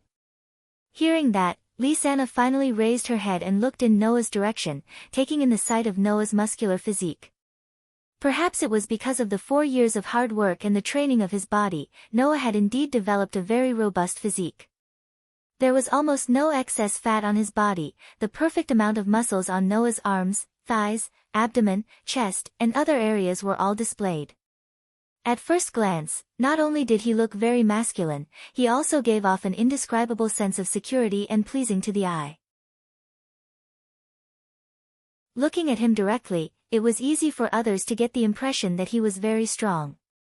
If Noah were to put on clothes, he would look no different from a teenager with a normal physique. This was also the reason why Noah's training was very regular and planned. Otherwise, like running with a boulder to warm up every day, Noah would have become a complete muscle man. Lisa was almost intoxicated by the sight. When she came back to her senses, a new blush appeared on her face. She quickly turned her head and said embarrassedly, "From the looks of it, Big Brother Noah has indeed grown up." Hearing Lisana's words, Noah turned his head and looked in Lisana's direction, taking in Lisana's bikini swimsuit. Because she was afraid of being hurt by the sun, Lisana put on sunscreen after changing into the swimsuit. Now, under the illumination of the sun, Lisana's skin, which was covered with sunscreen, revealed an extremely white luster. Although it couldn't be said to be as white as snow, it shone like a pearl, attracting the eyes of others. Her figure wasn't tall, but it was very well proportioned. Her chest wasn't full, but under the contrast of the swimsuit, it was constantly showing off her existence. Especially when the glimpse of the seductive thighs from the chest position swayed in front of Noah's eyes, it gave Noah a great stimulation. So, even if Noah wasn't shy to the extent of blushing like Lisana, he couldn't help but look away with an uncomfortable expression. "You're the same, aren't you?" The atmosphere at the scene suddenly became quite awkward. Realizing that the atmosphere had become awkward, Lisana hurriedly shook her head. Just as she was about to use her mischievous ability to change the topic, she inadvertently caught a glimpse of the scene in front of the ship. After being stunned for a moment, she stood up and pointed forward. "Big Brother Noah. Look there." Hearing Lisana's pleasantly surprised words, Noah turned his head almost subconsciously. Then, like Lisana, he was stunned for a moment. On the sea not far in front of the ship, there was a strange island there. It was an island, and there seemed to be a smaller island stacked on top of it. In the center stood a very tall and sturdy tree with a very magnificent crown. Noah saw such a strange island yesterday. It was in the sudden illusion. "Serious tree." Looking at the huge tree, Noah murmured, "Looks like that Sirius Island. Are we finally here?" Lisana rushed forward and hugged Noah's arm, shouting excitedly, "Big Brother Noah. Let's go up quickly. We haven't reached the shore yet, how are we going to get up there?" Being hugged by Lisana, who was only wearing a swimsuit, Noah's body stiffened for a moment. Feeling the soft and smooth skin on his arm and the unusually stimulating softness, he raised his voice a little. "At least wait until the ship reaches the shore. This ship is too slow. Let's watch me." Lisana didn't know if she had noticed Noah's unnatural behavior, but she let go of his arm and her beautiful body in her swimsuit spun in front of Noah. "Take over." Suddenly, a dazzling light burst from Lisana's beautiful body, illuminating Noah's face. Whoosh! A pair of wings appeared from the light and flapped vigorously. The next moment, a black shadow rose from the light and flew into the sky. It was a bird with beautiful green feathers. The size of a bird was about the same as a human's, but when it spread its wings, it was at least twice the size of a human. The bird circled in the sky once before descending and flying to the front of the ship, reaching the same height as the deck. Then, Lisana's voice sounded from the bird's mouth. "Let's go. Big Brother Noah. I'll take you there." Seeing this scene, Noah was a little surprised. "I didn't think that after 4 years, Lisana would be able to accept the soul of an animal of this size." Evidently, Noah wasn't the only one who had worked hard to train and grow in the past 4 years. Everyone else was also growing at their own pace. Including Lisana. Thinking of this, Noah smiled knowingly. He stomped on the ground and leaped up, landing firmly on the back of the bird that Lisanna had transformed into. Let's go. Sit tight. Lisanna immediately replied with a cheerful voice and flew in the direction of Celestial Wolf Island. Celestial Wolf Island. Whoa. Looking at the large forest in front of her and the unknown light source floating in the forest like a firefly, Lisanna let out a cry of surprise. Is this Celestial Wolf Island? At the side, Noah frowned, tiptoed and stepped on the ground. Just like the rumors, the earth and air are filled with amazing magic. Not only that. Noah and Lisanna quickly discovered that something strange was happening in their bodies.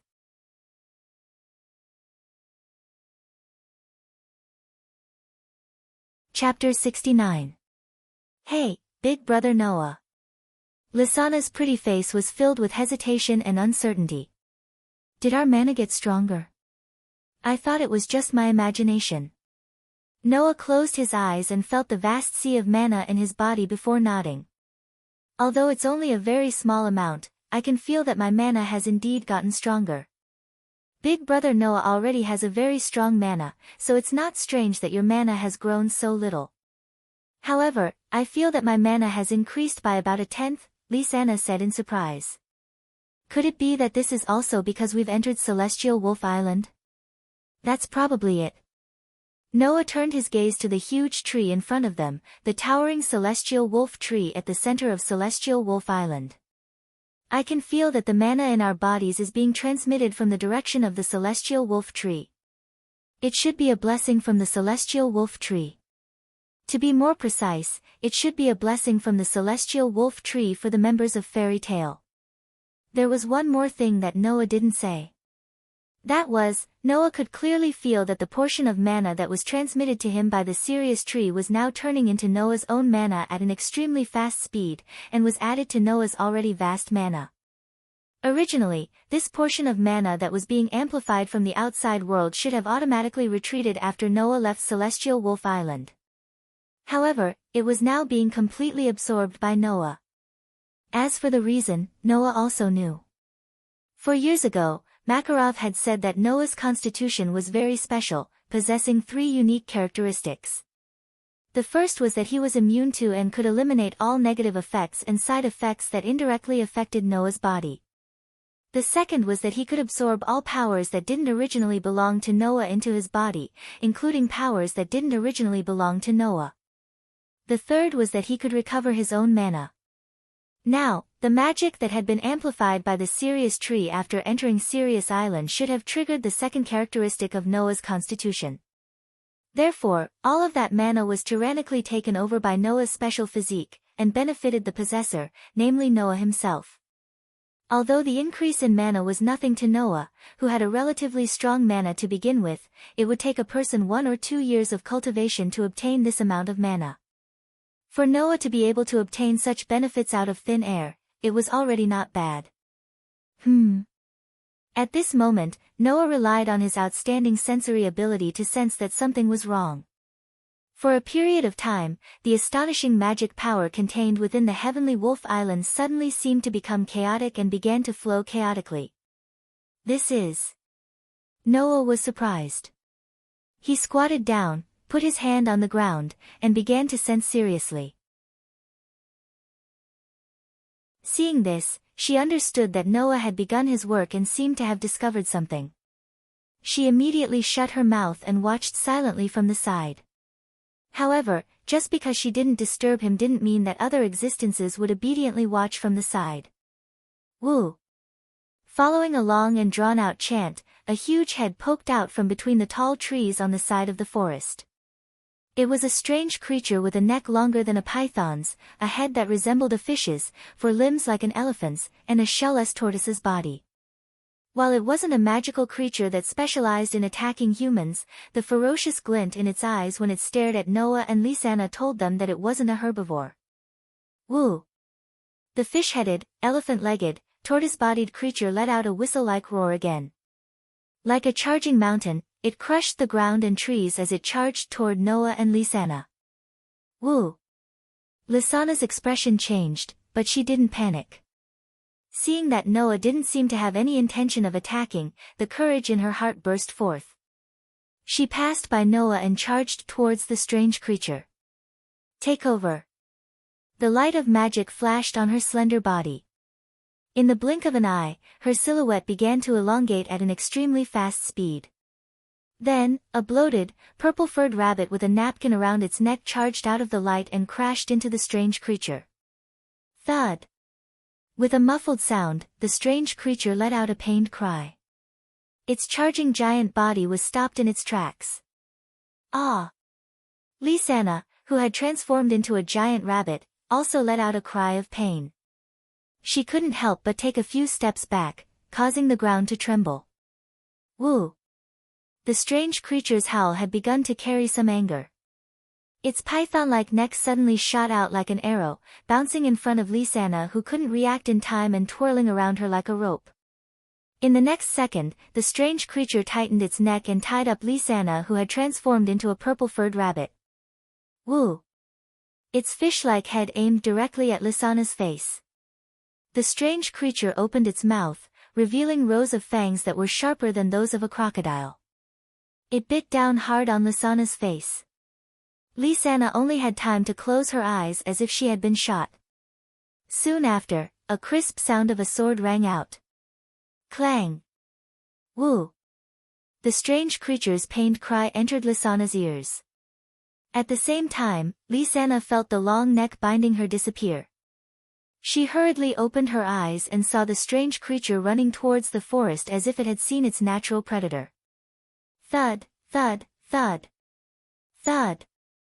Thud. Are you all right? Noah slowly sheathed his sword in the scabbard in his pouch as if nothing had happened. Phew. Lisanna breathed a sigh of relief. Her body returned to its original state in a burst of magical light, but she looked a little dejected. In the end, Big Brother Noah still had to make a move. So you still want to deal with that strange creature yourself? Noah patted Lisanna's smooth shoulder and smiled. According to my judgment, while that fellow is a little ugly, there aren't many in our guild who can beat it in a one-on-one fight. Perhaps only those at Naz and Gray's level can fight it. It's already not bad that you were able to hold it back for a while. Is that so? Lisanna's expression eased as she looked at Noah. By the way, Big Brother Noah, did you discover anything? Noah didn't confirm or deny her words. Instead, he looked at the celestial wolf tree from afar, a thoughtful glint in his dark eyes. If I'm not wrong, there should be something on Celestial Wolf Island that's interfering with the island's own mana. So the reason Celestial Wolf Island was discovered by the outside world is because the island's mana is in disorder? Lisanna tilted her head in confusion. Then what should we do? Isn't it obvious? Noah chuckled. Find the source of the interference. It was unknown if it was angered by Noah's words, but in the next moment, a dark cloud floated over Heavenly Wolf Island, dyeing the entire sky pitch black. Asterisk rumble. Asterisk a clap of thunder rang out. Asterisk whoosh. Asterisk torrential rain poured down in an instant, drenching the entire island. Noah, who was standing on the outskirts of Celestial Wolf Island, could only stiffen his face and let the rain soak his body. Pfft. Lisanna couldn't help but laugh when she saw Noah's stiff expression after making such a bold declaration. She held Noah's hand. Before that, let's find a place to hide from the rain. Noah could only nod helplessly.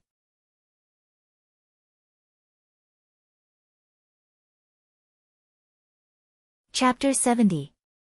Rumble. The pitch-black rain clouds shrouded the sky above Heavenly Wolf Island, and deafening thunderclaps resounded one after another. Whoosh! The downpour didn't seem like it was going to stop anytime soon. Instead, it was getting heavier and heavier. In the forest, Noah and Lisanna didn't use any superhuman speed to travel. Instead, they ran forward at a speed that ordinary people could match, so as to avoid wasting unnecessary energy. Not long after, Noah and Lisanna finally entered the canopy of the celestial wolf tree. Thanks to the tree's canopy, the downpour had lessened quite a bit. It was almost like a light drizzle now. Because of that, Noah and Lisanna didn't want to find a cave to hide in. Instead, they went under a tree to avoid the rain. With the help of the Sirius tree and this relatively large tree, the downpour was completely blocked out. Ha! Lisanna took a deep breath and shook off the water on her arms as she complained. Thankfully, I wore a swimsuit when I came. I didn't have time to change after I got on the island, or I'd be all wet. Noah shrugged his shoulders and took out a towel from the duffel bag hanging on top of the knightly sword bag. He helped Lisanna dry her hair. Even so, your body is still wet. If you don't dry yourself, you'll catch a cold. Hee hee. Lisanna chuckled sheepishly, but she didn't reject Noah's action of helping her dry her hair. There seemed to be a happy expression on her reddish face, and it was clear that she enjoyed Noah's service.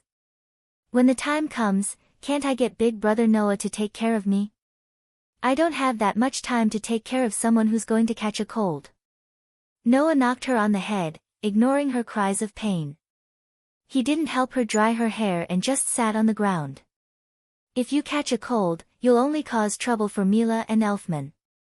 Lisanna puffed up her cheeks and stuck her tongue out at Noah, making a funny face. However, she still came to Noah's side. Noah was sitting on the ground, leaning against the tree trunk. Lisanna leaned against Noah's body as if she was snuggling up to him. Why are they so close? Noah felt the smoothness of Lisanna's skin that was pressed against his body in a swimsuit that did not cover much at all. As usual, he was embarrassed. Then, wouldn't that be very inconvenient? Of course not. It was as if Lisanna didn't notice Noah's unnaturalness. Not only did she stick closer to him, but she also skillfully hugged Noah's arm and rested her head on his shoulder. At first glance, they looked like a pair of lovers. It's very warm like this. Is that so? Noah could only scratch his cheeks, unable to say anything useful. It couldn't be helped. In the past 7 years, Noah had spent most of his time training himself. He didn't have any experience with love at all. Although it wasn't that he didn't understand it at all, since Noah had read quite a lot of books and knew quite a lot of things. However, many things couldn't be understood just by knowing them. They had to be put into practice for them to be useful. Hence, even though there was a high chance that she meant something like that to him, Noah, who had never experienced something like that before, couldn't be 100% sure. Therefore, every time he felt that Lisanna had such feelings for him, Noah couldn't help but have such thoughts. What if it was a misunderstanding? Moreover, even if it wasn't a misunderstanding, Noah didn't know what to do. There was nothing he could do about it. His playmates of the same age as Noah had lived for at least 10 years. Among them, except for Kana, the others didn't have any experience or immunity in this aspect. Everyone else was already like that. Growing up with such a person who had the appearance and intelligence of a 10-year-old, Noah, who had only lived for 7 years, could vaguely sense Lisanna's feelings. It was already quite impressive. It could only be said that Noah could only blame himself for being too young. While Lisanna was also young, she had been mischievous since she was a child. She was very precocious. The attacks launched by such a person caused Noah to be constantly distressed and helpless. Of course, Noah didn't know that now. In the future, he would be grateful for this experience of interacting with Lisanna. It would allow him to not perform too badly in all sorts of situations in the future. Not knowing how complicated Noah's feelings were, Lisanna closed her eyes as if she had already fallen asleep. She leaned on Noah's shoulder with a smile on her face and a look of bliss on her face. After a while, she suddenly spoke. After a while, she suddenly said, "Actually, I've always been very grateful to Big Brother Noah. You're grateful to me?" Noah was stunned. Ever since we were young, Big Sister Mira, Big Brother Elf, and I only had each other by our side. Lisanna closed her eyes tightly as if she was immersed in her memories. We lived in a very, very ordinary small village. We should have had a father and a mother in the past, but in our memories, we only had each other. Noah didn't say anything and only listened quietly. Sometimes, I would think about how it would feel to have a father and mother who doted on me. I don't know what Big Sister Mira and Big Brother Elf were thinking, but I didn't feel lonely at all. Lysana's tone became gloomy. Everything changed when Big Sister Mira came into contact with the demons of the church in the village and awakened the receiving magic. From then on, not only did Big Sister Mira not smile, but she also rarely spoke. I know that Big Sister Mira has always blamed herself. She felt that she had implicated us and caused us to be chased out of the village. Big Brother Elf also became a little timid because of this, Lysana said with a bitter smile. Seeing Big Sister Mira in so much pain and Big Brother Elf always being afraid of being ostracized by others, I really didn't know what to do. That's all in the past, Noah said when he heard the pain in Lysana's voice. Now, you won't have that experience anymore. Yes. Lysana's sadness dissipated, and she looked up at Noah with bright eyes. And the person who changed everything and saved us was Big Brother Noah. That's not it. Noah shook his head. I just happened to know a little more than you and invited you to join Fairy's Tale at the right time.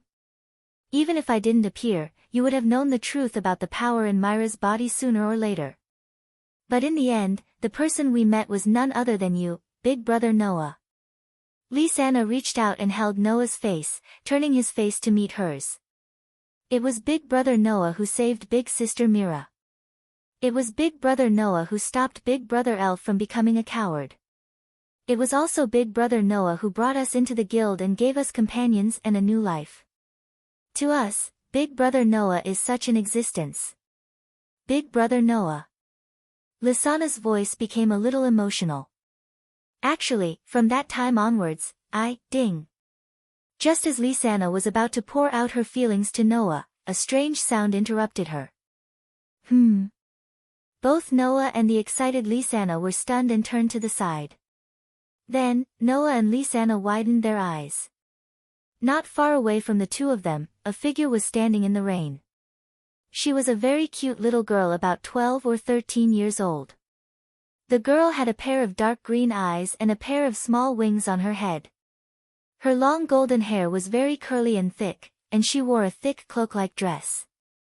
Looking at the extremely cute and beautiful girl, Noah and Lysana were dazed.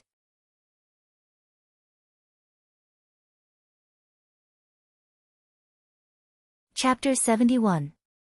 If one had to find a word to describe Noah and Lysana's current feelings, then only one word would suffice. Inconceivable. There was no other reason. It was because the girl standing in front of them in the rain was simply too beautiful. Her thick clothes and hair were completely devoid of water, and her entire body was emitting a faint, dreamy glow. The girl revealed a smile under the gazes of Noah and Lysana. She tilted her head and stood there barefooted, not even wearing shoes. However, Noah and Lysana didn't feel that there was anything wrong with this at all. Rather, if the barefooted elf in front of them were to wear shoes, it would destroy that almost perfect dreamy feeling and beauty, causing a flaw to appear on her body. Gazing at the scene of the barefoot elf smiling at her in the rain, she was no longer as agitated as before. Instead, she gently tugged at Noah's hand and murmured absent-mindedly.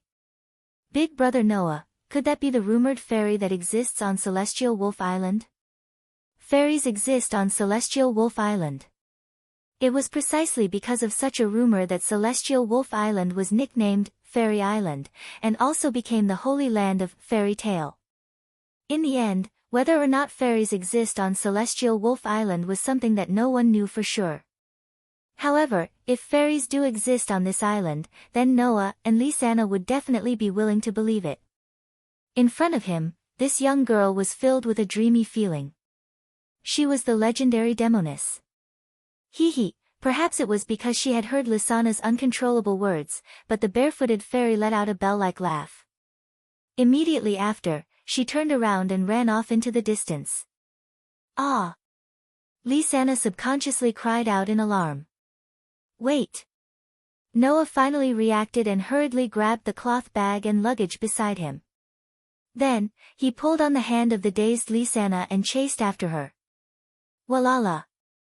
Fine droplets of rain continued to fall from the sky, sprinkling onto the ground of Celestial Wolf Island. Noah and Lisanna, however, didn't care about that at all. They chased after the fairy girl who was running at a slow pace, making it impossible for anyone to get close to her. Just like that, one ran in front while the other two chased from behind. Unknowingly, after an unknown amount of time, the environment in front of them began to brighten. Even the rain stopped falling at some point. Noah and Lisanna immediately stopped in their tracks and looked around. This was a vast place with walls all around. The walls were covered with tree roots, and there were unknown light sources floating around like fireflies. It was very much like walking into a strange place in a dream. Lisanna's attention completely focused on her surroundings. Noah, on the other hand, stared at a spot not far ahead. His eyes began to fluctuate. That was because there was a huge tree in the place where Noah was staring at. Of course, what was important wasn't the tree, but the thing within it. At the bottom of the huge tree, there was a hole in the tree that was covered with dried grass. There was an old tomb that looked like it had been there for a long time. There was a tombstone on the tomb. It was a tombstone that seemed to have been pieced together by two tombstones.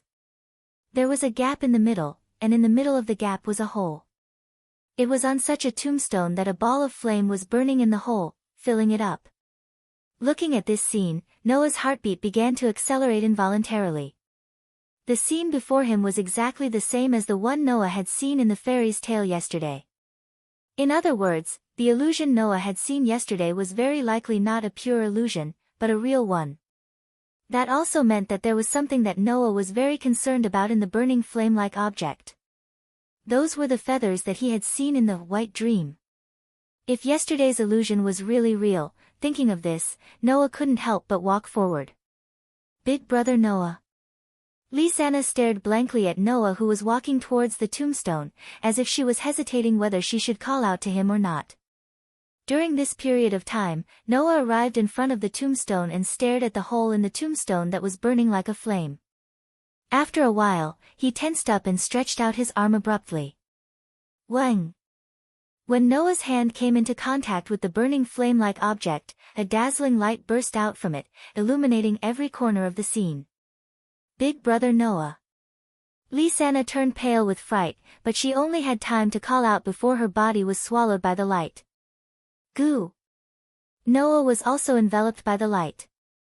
Furthermore, the ball of flame that Noah's hand came into contact with seemed to crawl up his hand, bringing with it a dense light that illuminated the surroundings.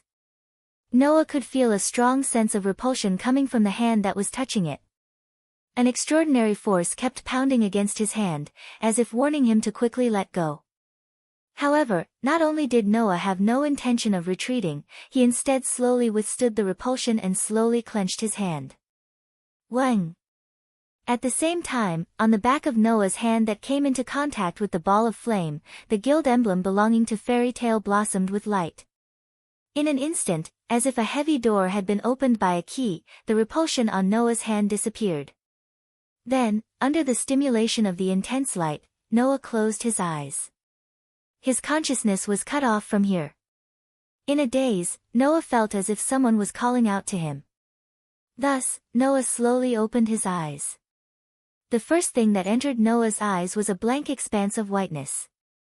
For a moment, Noah thought that he was having the white dream of the past, but after a while, he denied himself. Because, the white in front of him was completely different from the white in Noah's dream. The white in Noah's dream did not make people feel empty, instead, it was like returning to the state of an embryo, very comfortable. Although the whiteness in front of him didn't give him a feeling of emptiness, it still made him feel at a loss. It was completely different from the comfortable feeling Noah experienced in his dream. When he realized it, Noah realized. In front of him, the barefoot fairy girl was tilting her head and smiling at him. Good morning. Good morning. A tender and sweet voice entered Noah's ears, making Noah slightly stunned. He responded reflexively, but when he reacted, he was shocked. You, me? The barefoot fairy girl smiled to the point that her eyes were closed, and introduced herself in this way. My name is Mavis. Mavis Viamilio. Mavis Viamilio. Noah frowned and muttered doubtfully. Why does this name sound so familiar? After saying this, Noah's eyes lit up. Mavis Viamilio. Noah would naturally find this name familiar. That was the name of the first chairman of Fairy Tale U. Noah was stunned as he looked at the barefooted young fairy girl who was smiling at him. You are the first chairman. It has been so long, but there is still someone who remembers me. How delightful. Mavis' voice became lively, and her beautiful bare feet lightly touched the ground, as if she was touching water, creating ripples. She arrived in front of Noah, raised her head, and curiously sized up Noah's body. Inconceivable youth, what is your name? Inconceivable youth? No. In Noah's opinion, Mavis was the truly inconceivable existence. Why would the already dead first chairman appear in front of him?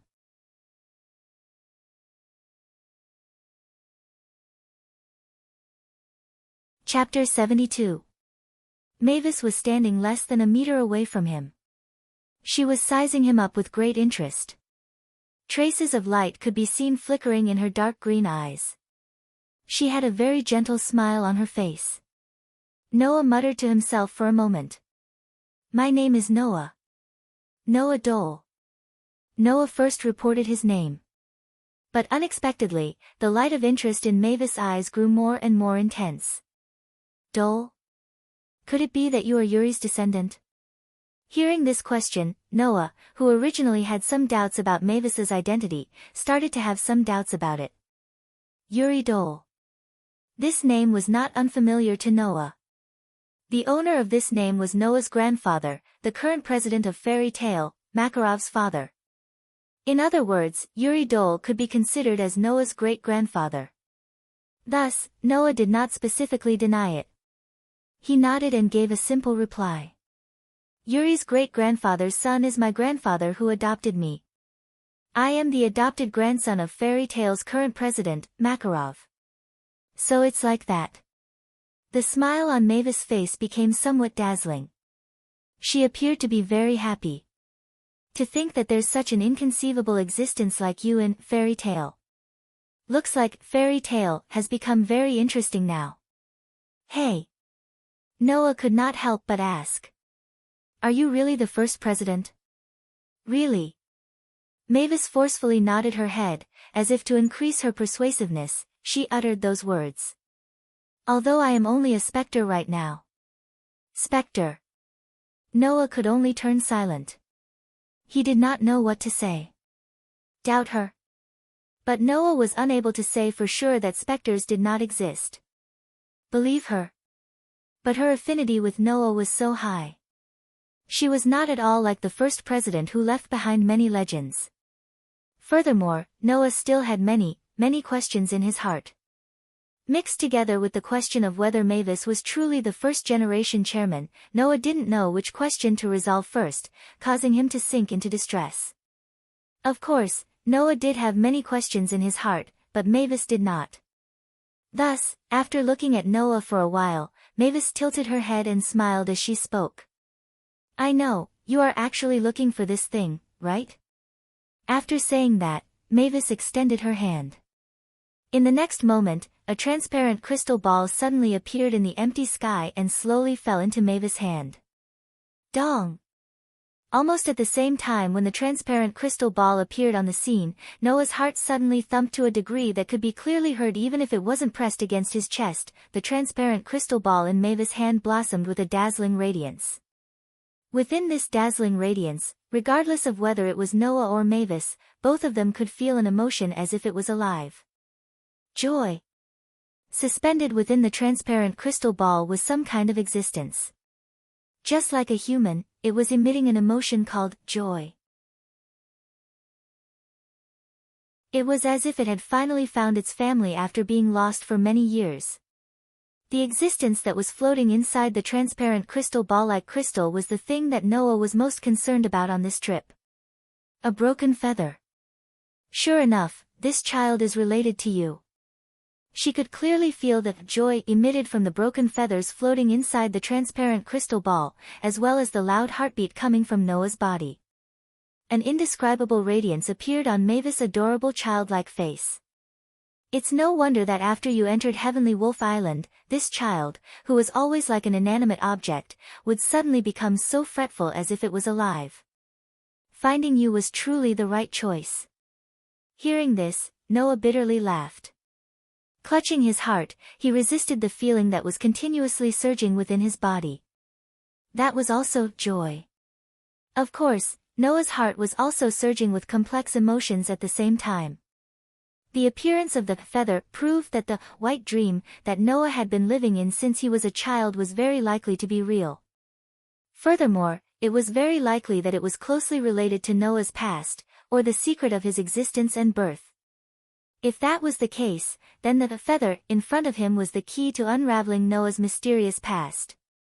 Thinking of this, how could Noah's feelings not be complicated? After all, whether it was his body's constitution or the feather that was emitting joy from meeting him, both were telling Noah that he was not ordinary. He really wasn't an ordinary person. Buzz buzz. The joy emitted by the feather in Mavis's hand began to change into fretful. Era. Mavis helplessly laughed.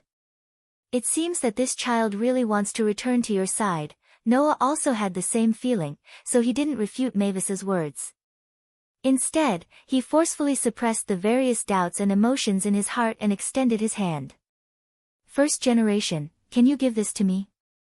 I originally called you here because I wanted to give this child to you." Mavis very straightforwardly handed over the item in her hand to Noah. Her appearance was just like a child presenting a treasure to an adult, asking for praise. It was exceptionally adorable. Ever since this child suddenly appeared in my tomb, the magic of Heavenly Wolf Island would occasionally be affected.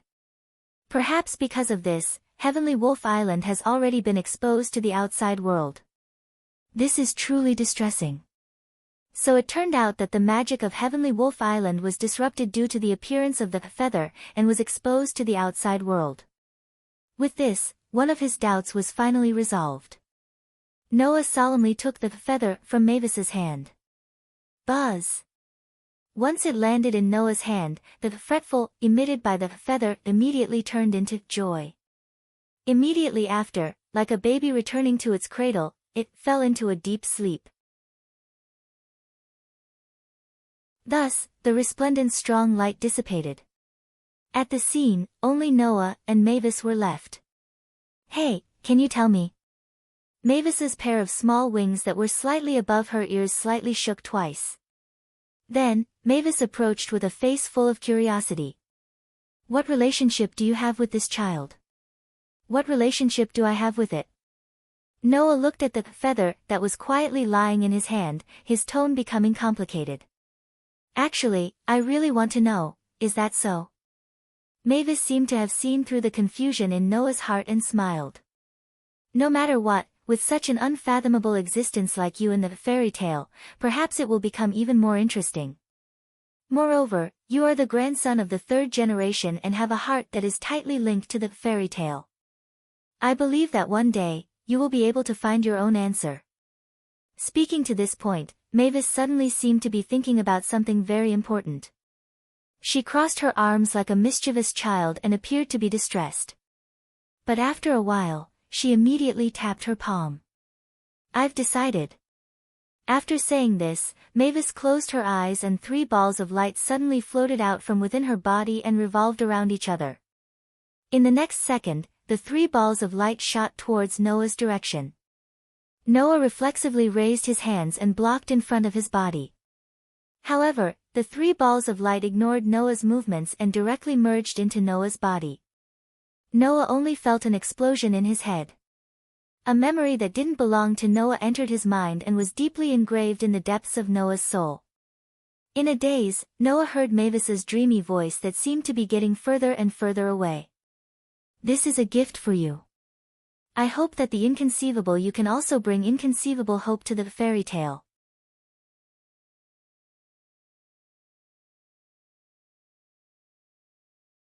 Chapter 73. Big Brother Noah. Big Brother Noah. Big Brother Noah. Just like in his dreams, Noah's familiar voice sounded with a hint of worry, waking him up. Big Brother Noah. As Noah slowly opened his eyes, the worry in her voice disappeared and was replaced with surprise. Noah saw her face full of surprise, causing Noah to wake up. Lisanna? Yes.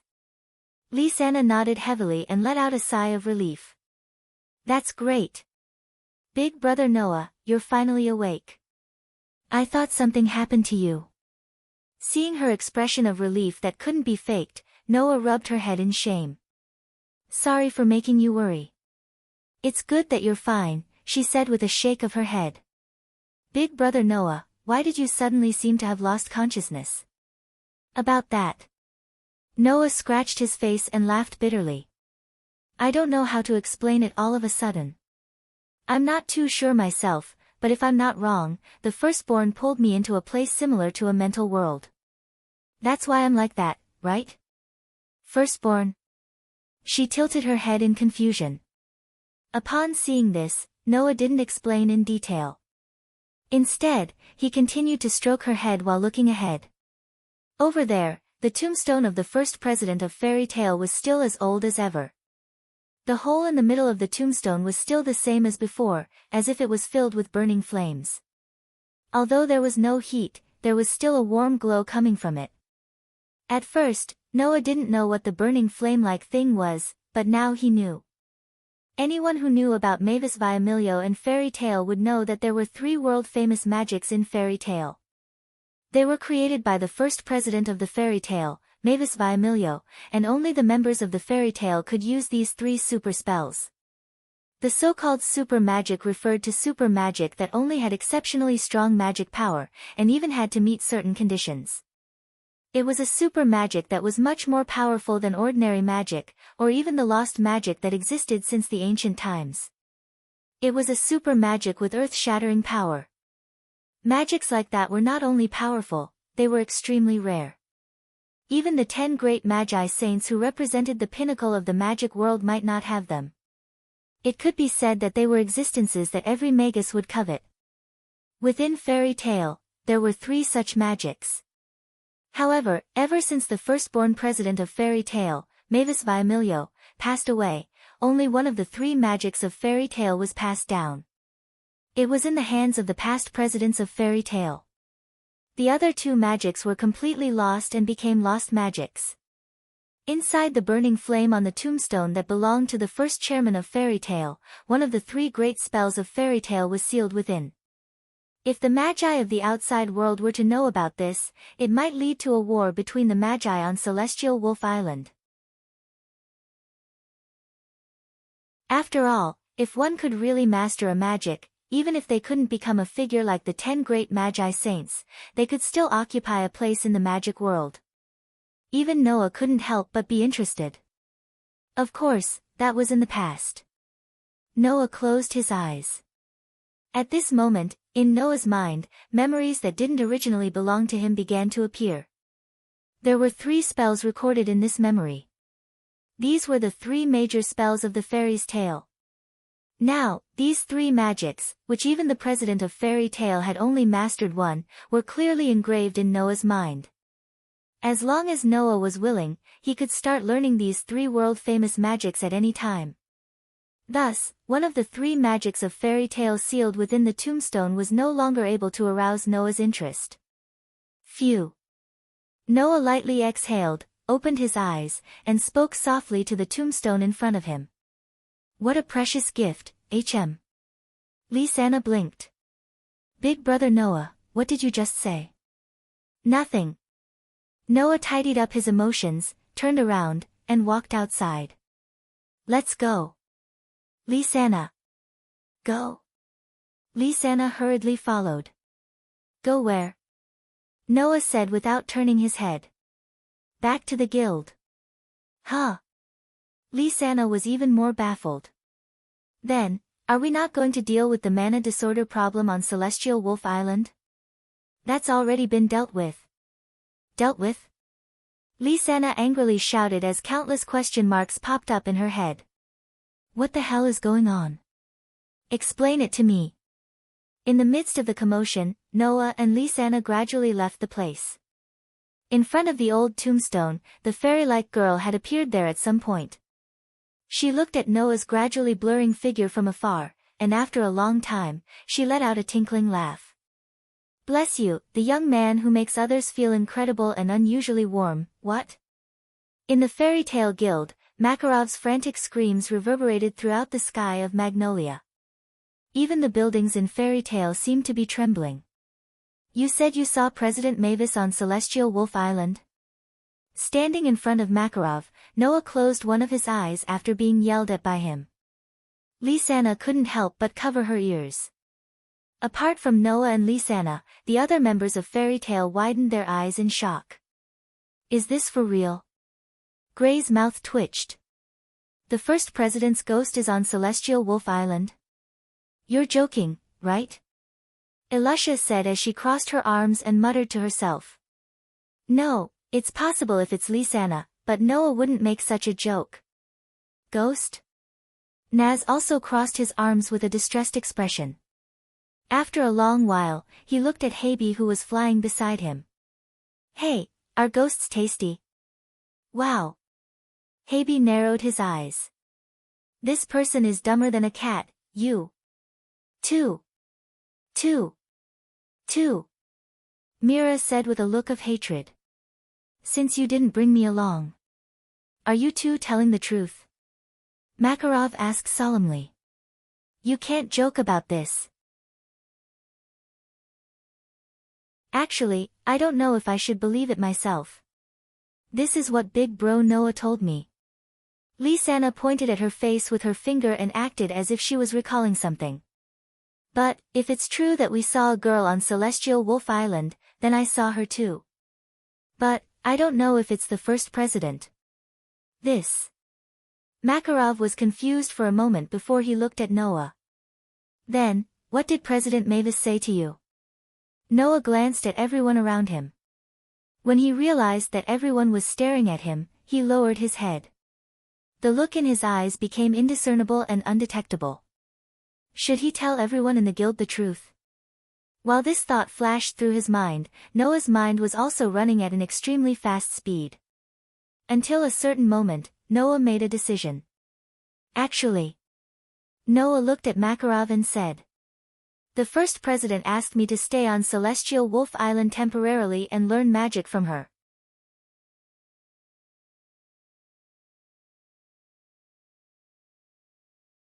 Chapter 74. It was nighttime. Lying on his bed, Noah stared at the ceiling not too far away from him. Thousands of thoughts flashed through his mind. Reaching out his hand, he touched his chest. Noah could feel that his heart was beating at an intense frequency. This was a feeling that only Noah knew. Why would his heart beat in such a way? Noah had no idea. However, Noah had a feeling in his heart that something was calling out to him. Noah's intuition told him. If he answered this call, then he would leave the fairy's tale. This feeling started when Noah obtained the feather from Mavis.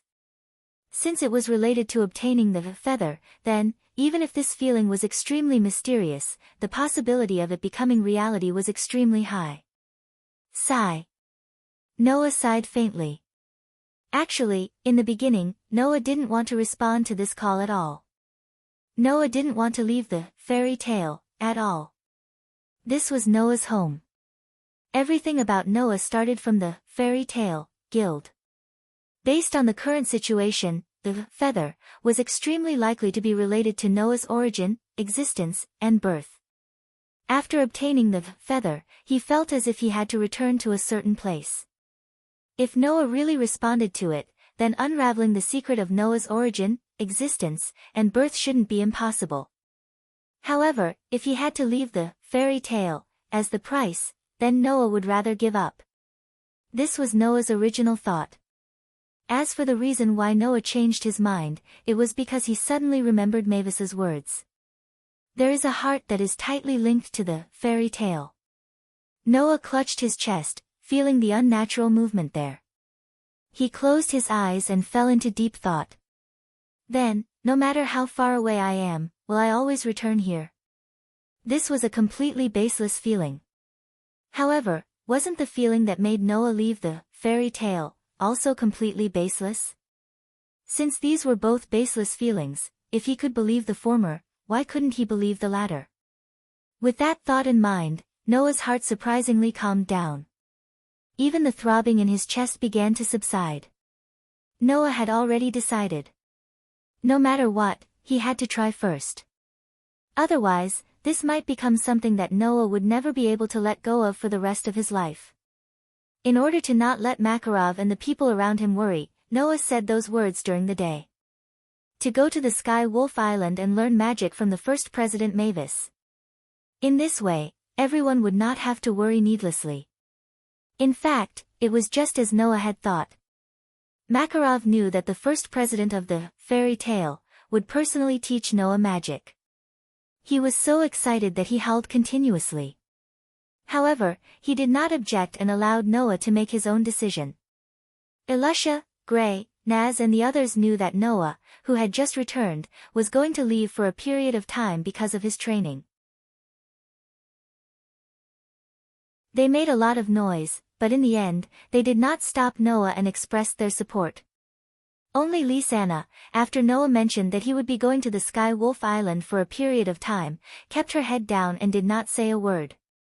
There was no need to talk about Mira. She glared at Noah with a murderous look, as if she had a deep grudge against him. In the end, although they made a lot of noise, Noah's decision to leave tomorrow and stay at the Sky Wolf Island was something that the entire fairy tale guild knew about. And Noah had already made up his mind. Tomorrow, he would try to respond to that strange feeling. But, what happened to Lisanna? Noah could not help but mutter this sentence. In the next moment, he heard the sound of his room door being opened. At that moment, Noah hurriedly got up. There were many people who would come to Noah's room. But there was only one person who would not knock and just directly enter. Lisanna. Brother Noah. Lisanna walked in with a gentle smile on her face. You're not asleep yet? Not yet. Noah sat on the edge of the bed and looked straight at Lisanna. Seeing that there was nothing wrong with her, he heaved a sigh of relief and smiled in response. What about you? Why are you here so late? I wanted to chat with you. Lisanna walked directly to Noah's side and sat down. However, her eyes were fixed on Noah and fixed on Noah. Seeing Lisanna like this, Noah sighed inwardly. Sure enough, there was something wrong with the situation. I'm sorry. Noah raised his head and shifted his gaze to the ceiling as before. He did not look at Lisanna and spoke as if he was minding his own business. I know my decision is very willful, but, before Noah could finish, his mouth was covered by a finger. Brother Noah is not willful. Ever since we were young, you've been the most rational person around us. Lisanna looked into Noah's eyes. Brother Noah must have his own reasons for making such a decision. I know. You know. For the first time, Noah didn't avoid Lisanna's aggressive gaze and bravely looked back at her. But you're still unwilling to do so, aren't you? This time, Lisanna was the first to look away. Her voice was a little dispirited. I'm just a little reluctant. Brother Noah has already left for 4 years, and now you're leaving again. Undoubtedly, we've always been together since we were young, Lisanna. Noah couldn't help but hold Lisanna's hand, which surprised her. Back on Celestial Wolf Island, President Mavis told me that I have a heart that's tightly linked to fairy tale. Noah channeled all his emotions into his words, attempting to express them through words. Fairy's tale will always be my home, my home. No matter how far I go, I will always come back. Then, how long will you be gone this time? Lisanna finally could not help but ask the question she was most concerned about. Another 4 years. Noah could hear the reluctance in her voice. For a moment, Noah even considered giving up on his decision and staying in fairy tale. After all, to be honest, Noah himself did not know when he would return. However, if he really did that, Noah's perception of himself would remain at the level of a different monster from others for the rest of his life. Was that really okay? At the same time as he asked himself, Noah closed his eyes. After a while, he suddenly opened them. 3 years. Lysana was stunned. 3 years? Yes. Noah nodded heavily, his tone incomparably firm. No matter what, I'll definitely return in 3 years at most. This sentence was still without any basis. However, at this moment, Noah had already decided that no matter what, he would definitely return to Fairy Tale within 3 years at most. Even if the situation did not allow it, Noah would still think of a way to return. Even if he died, he would return. This was Noah's determination. Perhaps she saw something from Noah's attitude. Lysana finally smiled sweetly, held Noah's hand, closed her eyes, and leaned her head on Noah's shoulder. Noah's heart was also deeply touched. Leaning on Lysana's head, he also closed his eyes and did not speak, allowing time to pass. Noah and Lysana, who were immersed in tenderness, did not notice. Outside the door, a figure left a trail of white ponytail in the air and quietly left.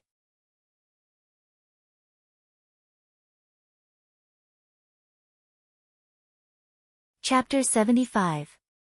The sun gradually chased away the darkness of the night and illuminated the entirety of Villa Magnolia. It also illuminated the fairy tale that seemed to always be in the center of the town, causing the signboard to shine brightly. At this moment, she was arranging the clothes she had taken out from the wardrobe and stuffing everything she had brought into Noah's luggage. What's missing? Noah, who had put his magic sword into a cloth bag, looked at Lysana with a helpless expression. I say, Lysana, I'm only going on a long trip, not to seek refuge. There's no need to pack all my clothes and stuff into my luggage, right? What are you talking about? Lysana spat out her dissatisfied words without even turning her head. Big brother Noah, you're going to Celestial Wolf Island this time, not near Magnolia. You can find food on the island, but will you be able to find clothes on the island? Still, there's no need to bring so much, right?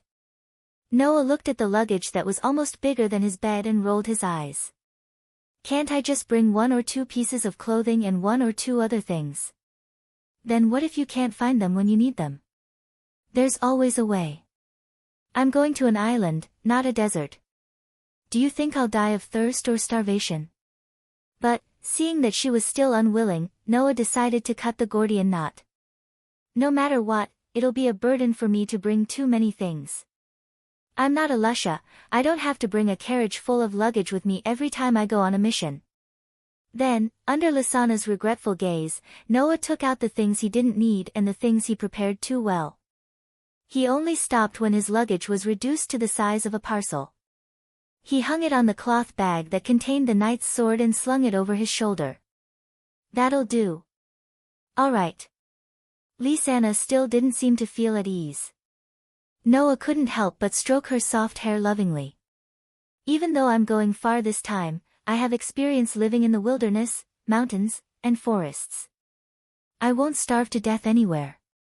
Only then did her expression look much better and she nodded reluctantly. Noah walked down the stairs with her. When he appeared in front of everyone in the guild, the noisy guild instantly quieted down. Everyone's eyes were fixed on Noah. Some were filled with blessings. Some were filled with smiles. Some were filled with reluctance. Some were filled with understanding. Noah's heart couldn't help but calm down. Elisha, Naz, Gray, Kana, Elfman, and even Leia, who was in the corner, quietly looked at Noah, not intending to say anything. There was a complicated look in Myra's eyes for a moment. After a while, she snorted coldly and turned her head away with a look of indifference. Makarov walked up to Noah and looked up at Noah. Are you ready? Noah didn't answer. Instead, he nodded, causing Makarov to sigh. You're a smart child. You've been very sensible since you were young. You know how to work hard and take care of yourself. You also have experience cultivating outside. I'm not worried about whether you'll be able to live a better life. Speaking of this, Makarov smiled benevolently. But if you miss home, you can come back at any time. Understand? Noah suppressed the surging emotions in his heart, but he couldn't help but put on a smile on his face. I understand, Grandpa. Celestial Wolf Island is our sacred land. Since you plan to live there, you have the duty to protect it, Makarov said seriously. The strength of the first chairman, Mavis Viamilio, when she was alive was almost unseen. She also possessed extraordinary wisdom and knowledge. She was familiar with almost all kinds of magic. Since the first chairman intends to personally teach you magic, you have to learn it seriously. Makarov said with some expectation. With your talent and the powerful magic that you were born with, perhaps you might have the opportunity to learn the 3 great spells that President Mavis created when she was still alive. Fairy tale. That's hard to say. Hearing this, the members of the guild were also looking forward to it. They obviously wanted to see the 3 great magic spells of the fairy tale. Noah couldn't help but apologize to everyone in his heart. After all, Noah didn't really intend to let Mavis teach him magic. However, Makarov and the others' expectations weren't disappointed. Although Noah said that Mavis would personally teach him magic, it was just a white lie that he didn't want others to worry about him. However, this lie wasn't completely made up. At the very least, the 3 great magic spells of the fairy tale that Mavis created were indeed lying in Noah's mind, waiting for him to learn and control them. Thus, Noah looked around at everyone present and nodded solemnly. I won't disappoint everyone. Hearing this, everyone in the guild gave Noah their blessings. Take good care of yourself, Noah.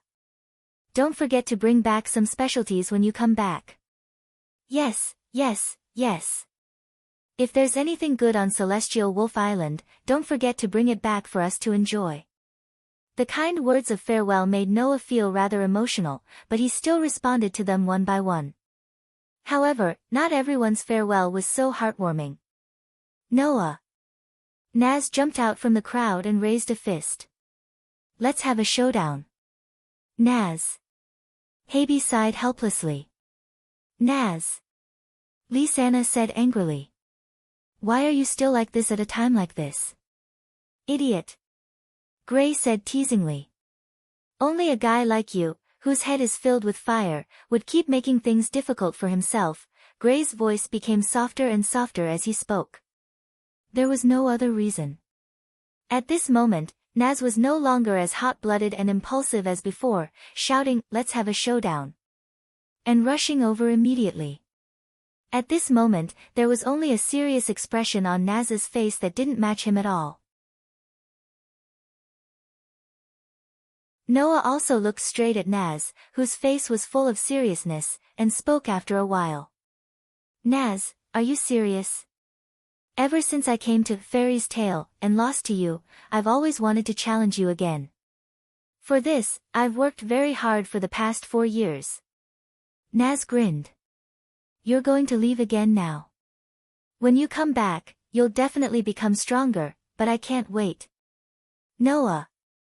The raised fist was burning with flames that made the air in the entire guild hot, and Naz's expression became as ferocious as a beast's. You can leave, but you have to have a showdown with me first. The whole place was silent. Feeling the scorching temperature rising from Nazi's body and the ferocious magic power that was like real flames, Noah closed his eyes and then suddenly opened them. I understand, I accept your challenge. Naz smiled, and his smile was unusually hot-blooded. I'm burning. Fairy's Tale, in front of the guild's main entrance, thinking about it carefully, the last time the 2 of us fought under such circumstances was 4 years ago. Noah took off the luggage hanging on the cloth bag containing the magic knight's sword and threw it aside. He looked at Naz opposite him, and the corners of his mouth slowly rose. 4 years ago, I fought with you and killed us here. In the blink of an eye, 4 years have passed. I'm not the same as 4 years ago. Naz was like a cheetah that was about to pounce forward. He lowered his body and stared at Noah. This time, I'll definitely defeat you. The smile on Noah's face gradually widened, and one of his hands held the bag that contained the magic knight sword tightly. Then let me see it.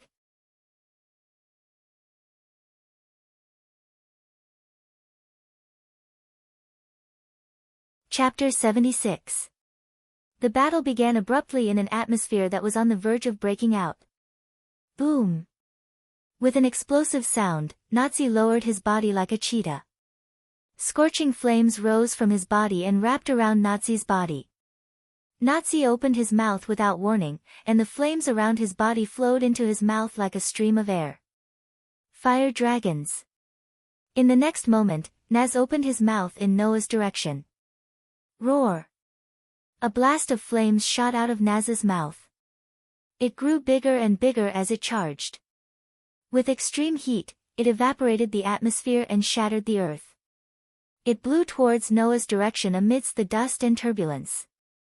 Noah's vision was filled with flames and his cheeks were getting warmer because of the approaching flames. However, he was still as calm as ever with a smile on his face. Without any intention of dodging or using magic, Noah grabbed the cloth bag that held the magic knight's sword and held the hilt of the magic knight's sword in the bag. He held the bag horizontally in front of him until the raging flames blew in front of him. Then, he swung it to the side. Whoosh! As if a gust of wind suddenly appeared in front of Noah, the scorching flames were disrupted by an invisible force when Noah swung the cloth bag that held the magic knight's sword.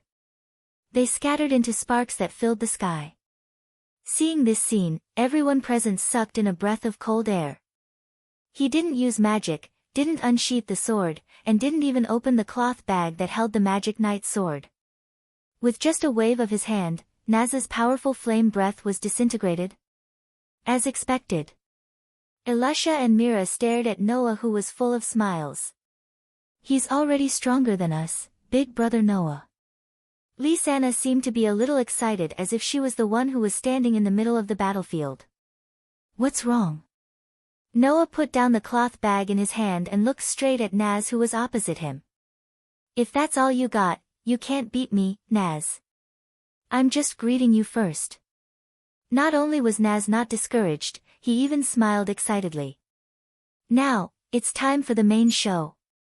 After saying that, a majestic mana surged out from Naz's body, causing the flames around him to burn even more fiercely and hotter than before. And the strength of this mana was far beyond that of an ordinary magic shooter. Even many of the veteran magic shooters in the guild could not compare to him. The sudden appearance of such a powerful demonic energy directly caused the nearby crowd to become quiet. Numerous bewildered gazes were immediately shot over and paused on Naz. Their expressions had also become somewhat interesting. This Naz is already so strong. Looking at Naz, whose cherry-colored hair was fluttering in the dense flames, whether it was the veteran magic shooters in the guild or Naz's childhood playmates, they were all shocked. Although Naz was always clamoring to duel with someone, almost no one had seen Naz's full strength in these years, not even Gray, who played with him every day. Therefore, at this time, no one in the great fairy tale knew that Naz had unknowingly become so strong. Apart from those S-rank magic shooters, there shouldn't be more than 5 people in the entire fairy tale who could compare to Naz. This guy, even we didn't know that he had reached such a level. Mira and Elisha looked at each other and couldn't help but smile. Tisk, Gray smacked his lips, but his line of sight was fixed on Naz. Obviously, this guy, who could definitely be called a sworn enemy with Naz, was competitive because of Naz's strength. How is it? In the center of the field, Naz, who was surrounded by surging flames, smiled proudly. I've become stronger, right? Indeed, you've become stronger. I believe that there are not many people in the guild who can beat you, Naz. Noah looked straight at Naz and suddenly smiled. But, if it's only to this extent. Before he finished his words, Noah's figure suddenly trembled. Looking at Noah, who stopped in front of him without moving, Naz's expression suddenly changed.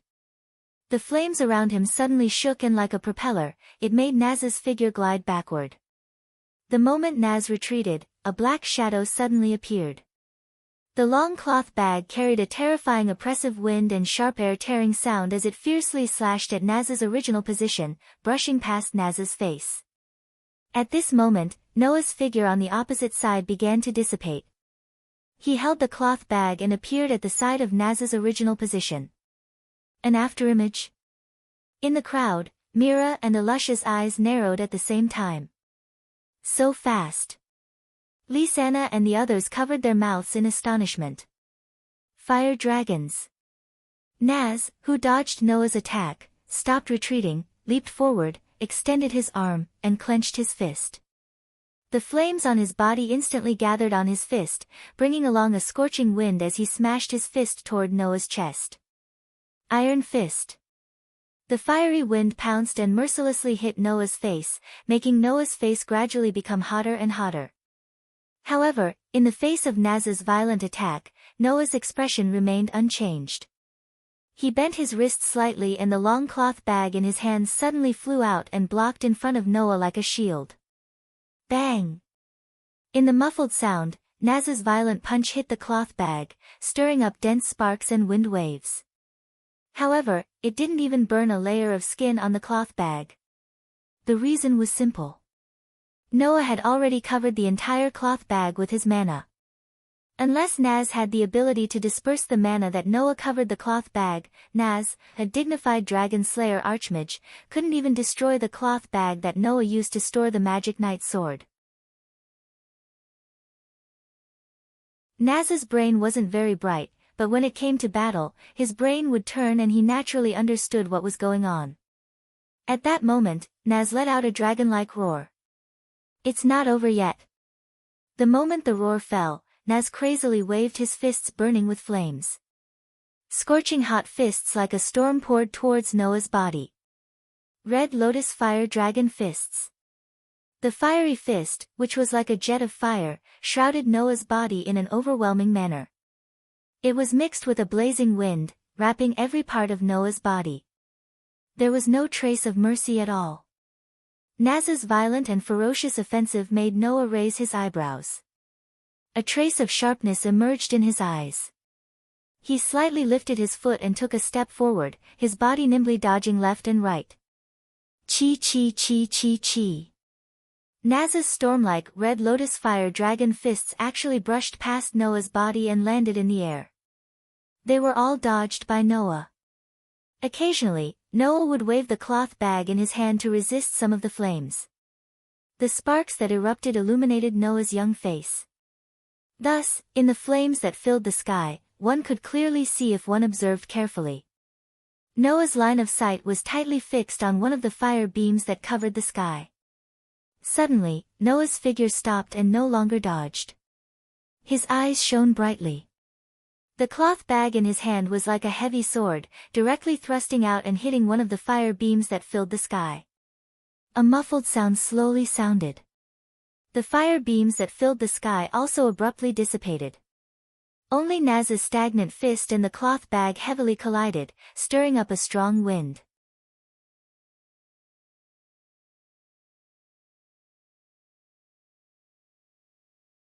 Chapter 77. Wah! A shockwave spread out from the battlefield and blew onto the surrounding fairy tale players, causing quite a few of them to cry out in surprise. Ha! Feeling the fierce force from Naz's fist, Noah let out a low growl. Vigorous magic power burst out from his body and poured into Noah's arm along his body. With the support of such vigorous magic power, Noah's arm seemed to have become slightly thicker than before. Under such circumstances, Noah suddenly shook his arm and an explosive force surged out from his arm and rushed into the cloth bag. Finally, it rudely went along the cloth bag and hit Naz's fist that collided with the tip of the cloth bag. Bang! A sudden burst of power came crashing down, causing a loud clashing sound to ring out. Then, the scorching flames covering Naz's fist were completely dispersed by this impact, causing Naz to be shocked. Pa! On the other hand, Noah didn't hesitate at all. Taking advantage of Naz's surprise, he heavily slapped the cloth bag. Whoosh! The cloth bag wrapped in vigorous magic power was like an arrow that left the bow and shot toward Naz, who was close at hand. Shooting at such a close distance, even with Naz's reaction, he almost couldn't react in time. When he finally reacted with great difficulty, the tip of the cloth bag containing the magic knight sword, which was the tip of the magic knight sword in the cloth bag, had been imprinted in Naz's eyes and gradually enlarged. "Damn it!" Naz roared again. He turned his body sideways and turned his body upside down in the air. He stretched out a foot with his head down and feet up. Naz's foot immediately burned with a scorching flame. Fire Dragon's Hook Claw. The foot burning with flames fiercely kicked the cloth bag that was shooting toward him. Clang! A crisp sound of steel clashing resounded through the sky. Naz's figure and the cloth bag that was shooting toward Naz flew out almost at the same time. Paw! Noah directly stretched out his hand and caught the cloth bag that was flying back. Goo! Naz fell to the ground with his back in a somewhat embarrassing state. After smashing heavily on the ground, he bounced up and knelt on one knee with one hand pressing on the ground. He finally stabilized his body. It was clear at a glance who had the upper hand in this duel. Moreover, Naz had already used all his skills and his magic power was almost squandered in a wasteful way. He attacked crazily and displayed 120% of his strength. As for Noah, not to mention magic, even his usual weapon had been kept in the cloth bag. He didn't display his impressive swordsmanship. He only used magic power to strengthen the toughness of the cloth bag throughout the whole process. He was unilaterally dealing with Naz's attacks and hadn't even started to exert his strength. As a result, Naz displayed 120% of his strength, but Noah didn't even know if he used 1/10 of his strength. Naz still ended the duel at a disadvantage. Was there any suspense in this duel? So strong. No matter how stupid Naz was, it was impossible for him not to realize how big the gap between him and Noah was. He clenched his fists, his eyes and expression were shaking, and his body was trembling. Seeing this, the people of Fairy Tale were amazed at Noah's outstanding strength, and at the same time, they looked at Naz with pity. Naz. Habi had tears in the corners of his eyes and looked like he was about to cry. It seemed that he couldn't bear to watch anymore. Mira, Elisha, Lisanna, Gray, and the others quietly watched the development of everything in silence. Makarov, who had been watching the entire duel silently, glanced at the calm Noah and then at the wavering Naz, and a gratified look appeared in his eyes. Naz, you should thank Noah for creating the motivation for you to become stronger before leaving. In the middle of the field, Noah looked at Naz, who was clenching his fists, trembling all over, and his eyes gradually became serious. Naz. The extremely abrupt call startled the trembling Naz and he looked over blankly. Become stronger. Facing Naz's sluggish gaze, Noah indifferently opened his mouth and said such a sentence. Then, come and challenge me. Hearing this, Naz's eyes trembled, but the trembling of his body inconceivably stopped. His expression gradually recovered, and he revealed a big smile. You're really strong. Naz lowered his hands and stared at Noah with a burning gaze. Next time, let's have another duel. Noah closed his eyes, but the smile on his face could not be concealed. It was not until this time that the people of Fairy Tale realized what had happened. It was obvious. Naz had admitted defeat. This duel. Makarov announced on the spot. The winner Noah. Oh oh oh oh oh. All the magic shooters of Fairy Tale cheered, and they were not stingy with their cheers for this wonderful duel. Naz. Habi flew directly into Naz's arms, and his face was full of worry. Are you okay? Ah. Naz nodded heavily, hugged Habi, and looked at Noah, who was in the middle of the crowd, with a strong fighting spirit blooming in his eyes. Hey, Habi. N? Habi raised his head and looked at Naz in a daze. I want to be strong. Naz made such a declaration in a firm and hearty voice. Become stronger than anyone else. Love. Habi cried out loudly. If it's Naz, it's definitely not a problem. Is that so? Naz laughed out loud. Not far away, Noah, who was in the middle of the crowd, looked in the direction of Naz, and his heart was more or less surging. Although Naz was not as strong as Mira and Elisha, and was not comparable to Lax's, but after the battle with Naz, Noah had such an incredible feeling in his heart. If there was someone in the crowd of fairy tale who could surpass Noah in the future and catch up with Noah's footsteps, then this person, in all likelihood, was Naz. From Naz, Noah saw almost infinite possibilities. So, Noah deeply believed in this. Just as the crowd of fairy tale cheered because of the end of the battle between Noah and Naz, on a high point not far from fairy tale, several figures were standing there. Looking down at Noah, who was surrounded by fairy tale people, Lax's expression did not change at all. However, Freed, Bixro, and Albarglin, who were standing beside Lax's, could clearly see that Lax's hand, which was crossed in front of his chest, was tightly grasping his arm, almost scratching his skin. That Noah. Freed looked at Noah with a serious gaze. He didn't use magic, nor did he use any weapons, nor did he take the initiative to attack. He just dealt with it passively, yet he was able to suppress Naz. Speaking of which, Naz's strength has also improved a lot.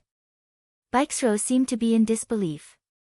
Looking at his current strength, even if our Thor Council made a move, it is very likely that we can't beat him in a one-on-one fight. I have no interest in Naz. Albarglin said directly. I want to know what Noah's true strength is more. As soon as these words came out, Lax's immediately turned around and walked in another direction without looking back. Lax's. The three people of Thor Council all let out anxious voices and chased after him. Lax's, who did not care about Thor Council, had a ruthless look in his eyes as he left such a sentence. When you come back, I will prove that I am the strongest one.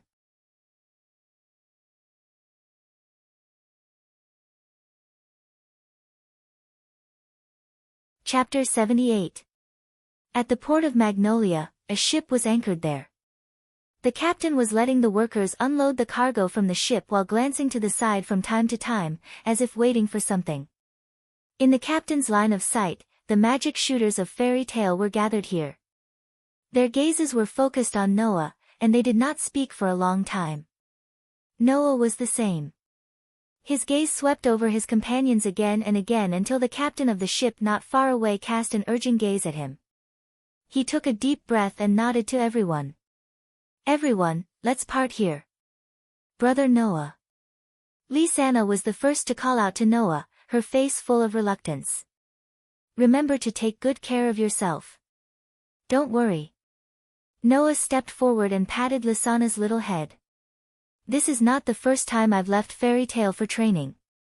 You don't have to worry too much.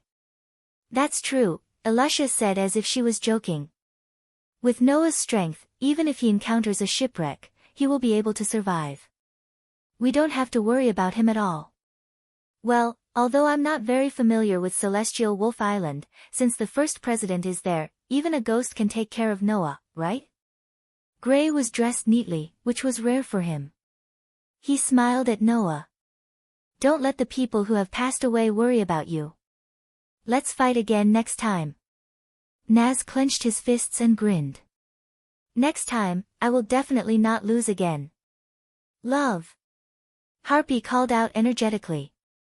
Then, he reluctantly took out a fish from his backpack. He was drooling while holding back his tears. With trembling cat paws, he handed the fish to Noah. I'll give you my most precious treasure. Boo-hoo-hoo. I'll accept your kindness. Noah said, not knowing whether to laugh or cry.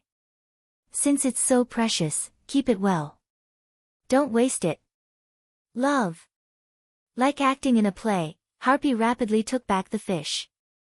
His funny performance dispersed a lot of the sadness before the departure, causing many people to reveal smiles. Bon voyage. Karna, Lebby, and the others only said this one sentence and didn't say anything else. Everything was understood without words. Noah nodded in response. Then, he paused for a moment and turned to look at Lysana's side. There, Mira was still wearing her revealing and sexy clothes. Her white ponytail was casually hanging behind her back. She crossed her arms and didn't say a single word. Humph. Seeing that Noah was looking at him, Mira dodged his gaze for a moment. Then, he snorted and turned his head away, looking like he had no intention of saying anything. Seeing this, Noah shrugged and said mockingly, "I hope you'll become gentler when I come back. Do you want to fight?" Mira blushed and glared at Noah. Her face was full of murderous intent, but the words that came out of her mouth were like that. "Will you come back if I become gentler?" Noah raised his eyebrows. After seriously considering it for a while, he said with a bit of amusement, "That's not impossible. When you become gentler, it'll be about time for me to come back." Myra's expression froze and she fell silent. Nobody saw that Myra's beautiful eyes flashed with undetectable thought as she lowered her head. She muttered softly in a voice that only she could hear, "I'll come back if I become gentler. Elfman." Noah raised his head and looked at Elfman, who was taller than him. "I hope that when I come back, you can become a little more manly and not be bullied by Mira. You have to learn how to protect your family, understand?" "Protect my family?" Elfman was stunned at first, then looked at Mira and Lysana with a look of determination in his eyes. "I want to become a man.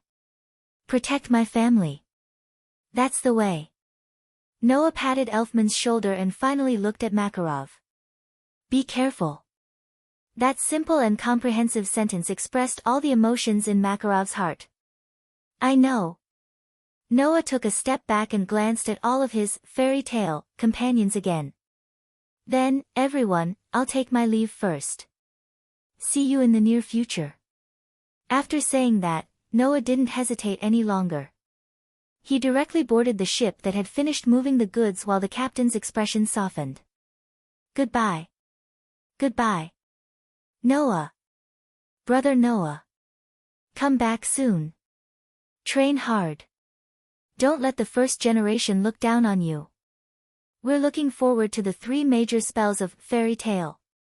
Don't let us down." At the port, below the ship, the members of Fairy Tale waved at Noah one after another, causing a warm feeling to surge in Noah's heart as he turned his back. Under such circumstances, the ship slowly set sail and sailed towards the boundless ocean. On the deck, Noah, whose back was facing the port, only had one thought left in his mind. He hoped that he would not cry when he left. "Noah." Just as Noah was thinking this, a loud call came from the port that was already very far away.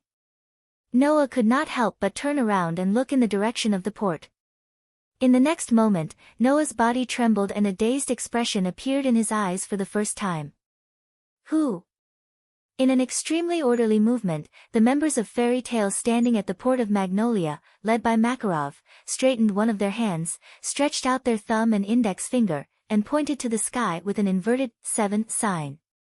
That was a gesture that only those who were familiar with the fairy's tale or those who were familiar with the fairy's tale would know. This was the meaning behind the gesture that was unique to the fairy tale. Noah's hand was already tightly grasping the edge of the ship. His body leaned forward as if to see his family. His hand that was holding the edge of the ship was trembling and his expression was violently moved. All the emotions in his heart finally could not be controlled and all gushed out. Noah could only close his eyes and try his best to adjust his emotions. One of his hands was raised high above his head and made the same gesture as the members of Fairy Tale, pointing to the sky. At this moment, Noah's heart was incomparably convinced of a fact.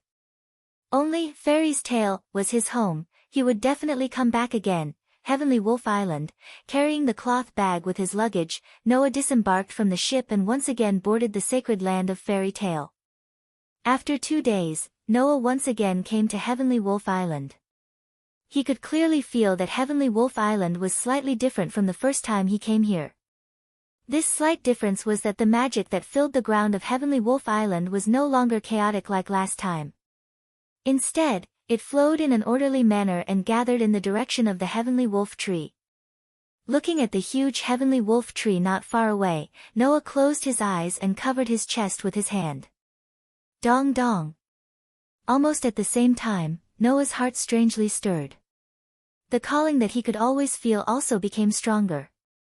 Noah did not hesitate. As if he wanted to grasp this feeling, Noah's chest tightened. Wang! Without warning, the space around Noah began to distort, enveloping Noah's body and swallowing Noah's figure. Then, Noah disappeared from where he stood.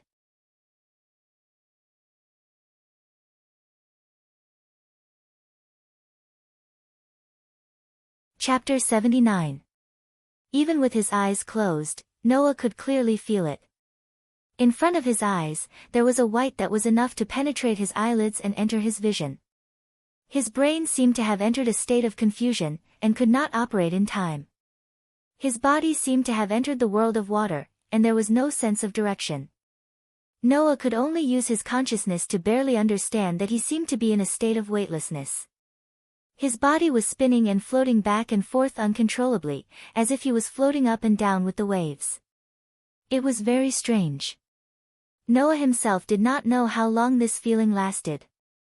Perhaps, his confused brain was no longer able to distinguish the concept of time, and let Noah maintain this state until he grew old, or until he died. That might be the case. Therefore, when the familiar feeling of being on the ground was transmitted to Noah's confused brain through his feet, it made Noah's confused brain shake. When he gradually came to his senses, Noah actually had a faint sense of happiness and satisfaction to be able to be on the ground. Immediately, Noah opened his eyes. The first thing that entered Noah's eyes was a white that was enough to hurt people's eyes. Noah could not help but raise a hand in front of him, squinting his eyes slightly. After adapting to the strong white light, he raised his head and looked ahead. Unfortunately, there was nothing in front of Noah. There were no objects. There was no environment.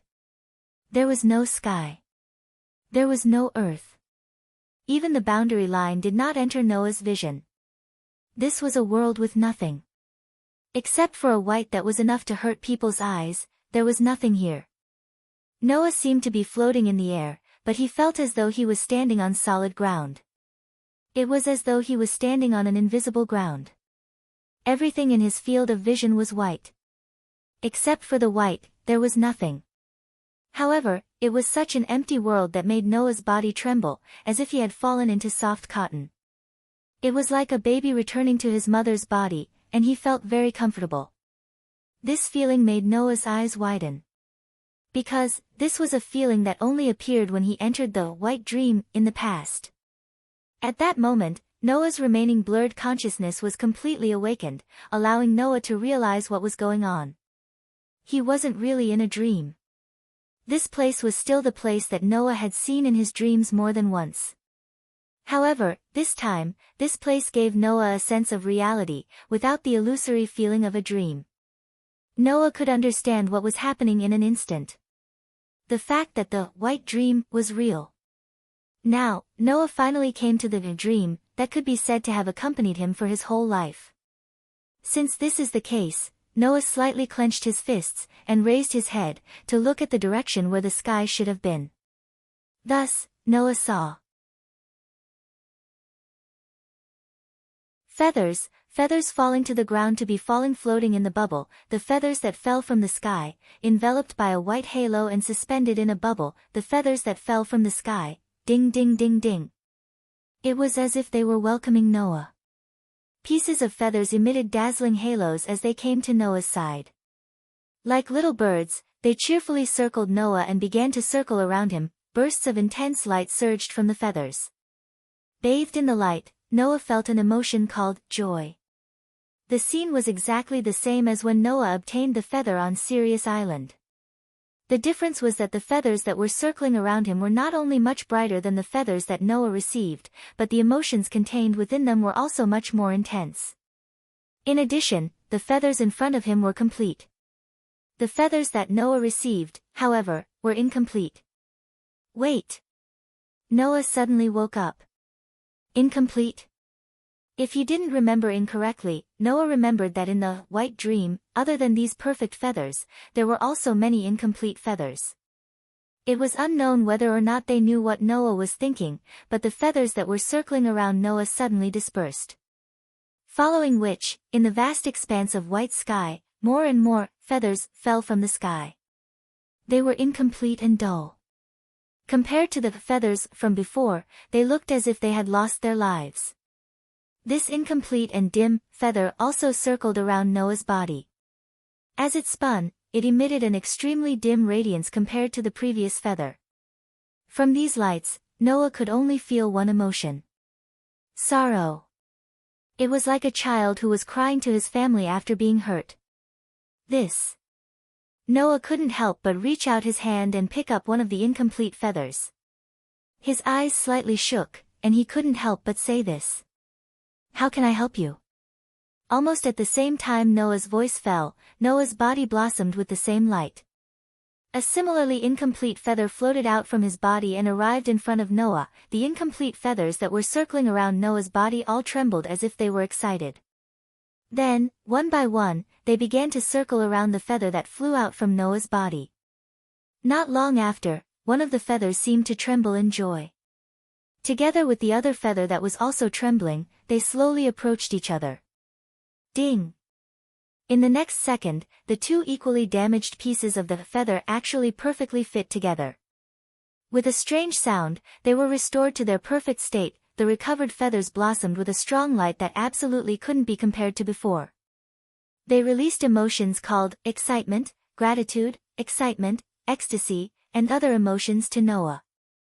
They flew to Noah's cheeks in an extremely human-like manner and rubbed against Noah's cheeks. Inconceivably, Noah's heart was filled with gratification and joy.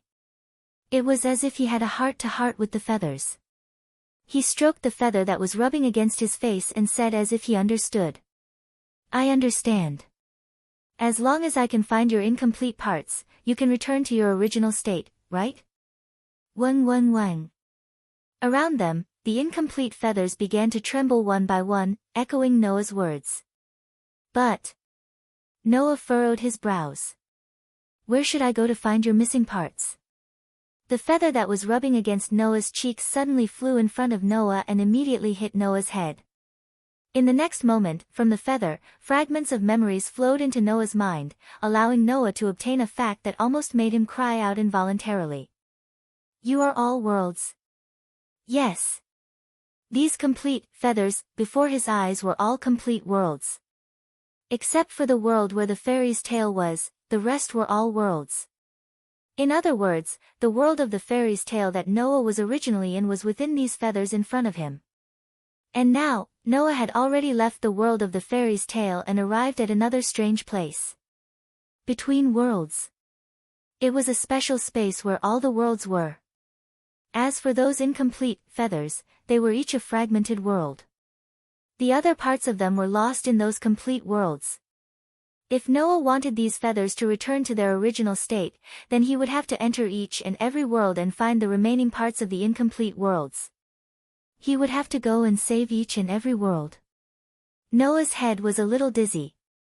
However, the sadness that continued to be released from the surrounding feathers touched Noah's heart, and his expression became gloomy.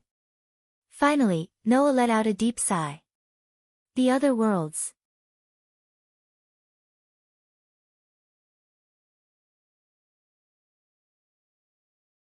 Chapter 80. The sky was gray. The ground was red. The forest was decaying. The buildings were decaying. The wind carried a variety of pungent smells. The air was filled with an atmosphere that made one's heart palpitate. Vaguely, a roar that sounded like the roar of a tiger or the howl of a wolf reverberated in the surroundings, reverberating in every corner that could be touched. It gave people a feeling that they were not willing to have in their entire lives. Despair. Looking around at this world that seemed to have completely fallen into hell, Noah, who was standing in the middle of the ground that seemed to be dyed red with blood, couldn't help but deeply frown. What is going on with this world? Yes. With just a glance, Noah could recognize that this was a completely different world from the one he was in before. There would be no fairy tale here. There would be no magnolia. There would be no companions that Noah was familiar with. There would also be no place where Noah was supposed to stay. For Noah, this world was completely unfamiliar. Of course, when Noah decided to enter other worlds and help those incomplete feathers to restore their original state, he had already mentally prepared himself. Therefore, even if he came to a completely unfamiliar world, Noah would not be at a loss, nor would he panic. However, at this moment, Noah was truly confused. Since he was entering another world, Noah did not have the extravagant hope that the world he went to was the same as the world he was originally in. However, what was going on with this world that was filled with despair? Could it be that I didn't enter a complete world, but an incomplete world? But Noah had indeed touched a complete feather, so he should have come to a complete world. Moreover, from the feathers that represented each world, Noah also obtained some relevant memory fragments. Therefore, Noah knew that an incomplete world was a world that had been destroyed to a certain extent. Not to mention not being able to enter, even if they could, they would instantly lose their lives due to various circumstances. For example, in a broken world, some had no air, some had no water, some had no food, and some had no living creatures. Unless they could be repaired, it would be a real hell. It was because of this that Noah couldn't help but think that the world in front of him wasn't complete. After all, the atmosphere of despair was too strong, wasn't it? In addition, Noah was also very concerned about one thing. Noah raised his eyes and looked in a certain direction. He tightened the long sack on his shoulder. He saw that somewhere far away from Noah, there was a place that looked like a city. Why did he say that it was similar? That was because a normal city would definitely not be like the city that Noah saw, surrounded by huge black stone monuments that reached into the clouds and were much taller than normal mountains. That was a city that was surrounded by huge black stone monuments that reached into the clouds. Staring at the city that was surrounded by huge black stone monuments, Noah sighed after a while. Looks like I've come to a very amazing world. After saying that, Noah patted his cheeks and pulled himself together. No matter what, there is a place where humans gather. I will definitely be able to obtain some information. Let's first understand what kind of world I've come to. There was no way for a world to dry up a world. Therefore, even if a part of the fragments of an incomplete world were in a different world, the world itself had no way to take them out and restore the incomplete world to its original state. Otherwise, there would be no need for Noah to go through so much trouble to go to another world to collect the fragments of a world. What kind of form would the fragments of a world exist in? Noah also didn't know clearly. Some of them would be scattered in a certain place. Some of them would be hidden in a certain object. Some of them would need to be found personally. Some of them would need to meet certain conditions to appear on their own. All in all, Noah wanted to find the fragments of a world. If he was lucky, he would be able to find them in 1 or 2 days. But if he was unlucky, he might not be able to find them in 10 or 20 years. What Noah could do was to obtain all the useful information. As long as he obtained information related to the fragments of a world, Noah would be able to receive hints from the current world and obtain traces of the fragments of a world. For example, last time, after Noah received information about the celestial Wolf Island, he received a hint about that world and entered the dreamland, where he truly saw the location of the world fragment. And before obtaining a certain amount of information, even Noah's world would not know the location of the fragments of a world. In other words, Noah was like a detector for the fragments of a world. After entering the world of the fragments of a world, as long as he obtained a certain amount of information, the current world would be able to use Noah as a detector to infer the location of the fragments of a world and give hints to Noah. In this way, Noah's existence was like, born in order to find the fragments of a world. Noah's eyes flashed with a complicated expression as he sighed again and again. In the end, after leaving Fairy's tale, the secret of my existence can only be obtained from such a depressing guess? It was just that Noah unexpectedly couldn't hate this task. There was no other way. Who told those feathers to be like children, pure and innocent, making it impossible for Noah to ignore them? So, cheer up. Unfortunately, there was someone who wanted to make things difficult for Noah. Gee! Following such a sharp sound, the ground where Noah was suddenly trembled. Noah's expression turned cold. Without hesitation, he jumped up and with an astonishing leap, he jumped more than 20 meters into the air. Pang! Suddenly, the ground where Noah was originally at was broken by a huge black shadow. Dirt and stones flew in all directions, and smoke and dust filled the air. Noah, who had jumped into the air, looked below him, and his pupils fiercely shrank. Gee! A 4 to 5 meter tall monster without fur, with veins popping out like water pipes, a body like a snake, and a head like a man-eating flower, drilled out from the ground. At the same time, it let out a sharp cry, and its mouth full of sharp teeth fiercely bit down, swallowing a lot of dirt. That was the dirt that Noah was originally at. If Noah did not jump up in time, then right now, he would be like the dirt, trapped by the disgusting monster's mouth full of unknown liquid, and enter the monster's stomach. Ha! Noah let out a laugh that sounded like anger. You're quite capable. After saying that, Noah directly used the air as a springboard. He turned his body, head down and feet up, and the soles of his feet fiercely stepped on the ground, causing the air to vibrate violently. At the same time, his body was like a bullet, turning into a shadow and shooting down. Shio! Amidst the sharp air-breaking noise, Noah, who was descending from the sky, spun around again. This time, he swung his leg out with all his might. Together with the explosive descent of his body, he landed a heavy kick on the disgusting head of the monster that looked like a man-eating flower. Pang! Before it could even make a sound, the 4 to 5 meter tall monster with a snake's body and a man-eating flower's head was directly kicked by Noah and exploded. Pa pa pa, the disgusting flesh with black blood scattered around, fell on the ground around, and after a few squirms, it stopped moving. This is not a demon, right? Noah, who landed on the ground, looked at the scattered flesh around, and smelled a kind of unpleasant stench in the air. He covered his nose, turned his head, and looked at the city surrounded by huge black stone tablets. My guess was right. We've really come to an incredible world.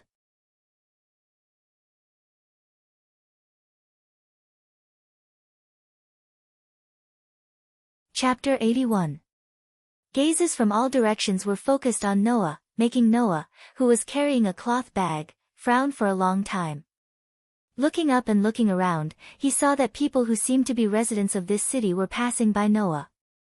Most of them cast a scrutinizing look at Noah, and some even secretly talked about him, which made Noah somewhat unhappy. Noah, who just came to this world, couldn't have done anything that could attract people's attention. Therefore, the surrounding people were more or less pointing at Noah. There should be another reason. Noah just came to this world, and he didn't know much about this world. To avoid unnecessary disputes, it was better to avoid doing anything strange. Because of this, although Noah was very curious about the surrounding buildings, on the surface, he acted as if nothing had happened. About 30 minutes ago, Noah entered this city. As long as you raised your eyes and looked into the distance, no matter who it was, you could see the huge steels in any corner of this city. Relying on his extraordinary perception, Noah could feel that those huge black steels were faintly exuding some kind of strange fluctuation. It was these fluctuations that made the monsters outside, who wanted to get close to this city, as if they didn't dare to take a step forward. They had been wandering a certain distance away from this city. And this also allowed Noah to more or less get some information. Outside this city, there were many monsters like the monsters that attacked Noah. This kind of monster, but more bloodthirsty than ordinary monsters, seemed to bring a great threat to this city, and even the humans in this world. Moreover, it was a life-threatening threat. Therefore, humans seemed to be hiding in this city surrounded by steels that could emit obscure fluctuations to achieve the effect of driving away those monsters. This phenomenon, whether it was everywhere in this world, or only in this area, Noah still didn't know. To understand the situation, first of all, Noah had to find a place where he could collect information. However, Noah encountered a problem that was neither too big nor too small. Generally speaking, the best way to collect information at such a time was to go to a bar, hotel, restaurant, and so on. As long as one waited patiently, there would always be people who would talk about various topics during their idle chat, which could bring Noah a lot of information. However, Noah found that it was very difficult to find these places here. The reason was very simple. Sigh. Noah looked at the surrounding buildings and sighed as if he was exhausted. Where in the world is like a bar? That's right. Noah couldn't tell from the surrounding buildings where a bar or something like that was located. The buildings in this world seemed to be different from the buildings in Noah's original world to a certain extent. The surrounding buildings were made of stone bricks and glass, at least 10 to 20 meters in height. There were also buildings of ordinary height. However, these places were basically the same size and shape. It was either difficult to distinguish from the outside, or the plaque hanging above was written in words that Noah didn't recognize, making it impossible for Noah to find. This wasn't the most important thing. The most important thing was that on some of the roads, there were some strange vehicles made of steel, with tires under them, going back and forth at different speeds. There were also some pillars on the road that were similar to magic lamps that changed colors from time to time. Only when a certain color was reached would the vehicles stop, allowing people to walk on the road and go to the other side.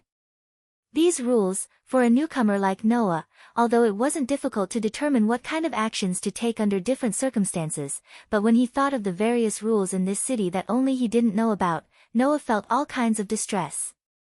It was also because of this that Noah's actions were quite restrained. Only when the people around him were doing the same thing, Noah would do it.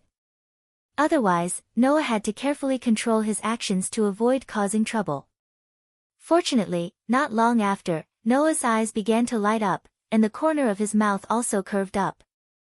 In the place where Noah's line of sight was, in the middle of a row of buildings, there was a building that seemed to be a shop.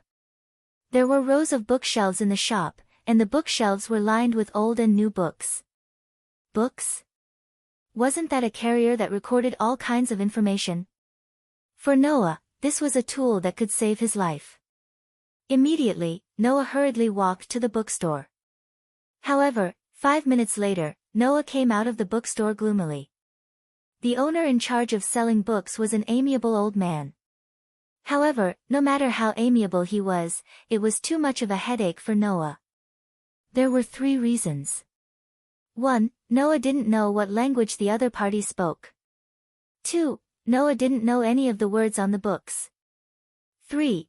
The currency Noah carried with him was not the same as the currency of this world. So, Noah simply hit a wall. Sigh.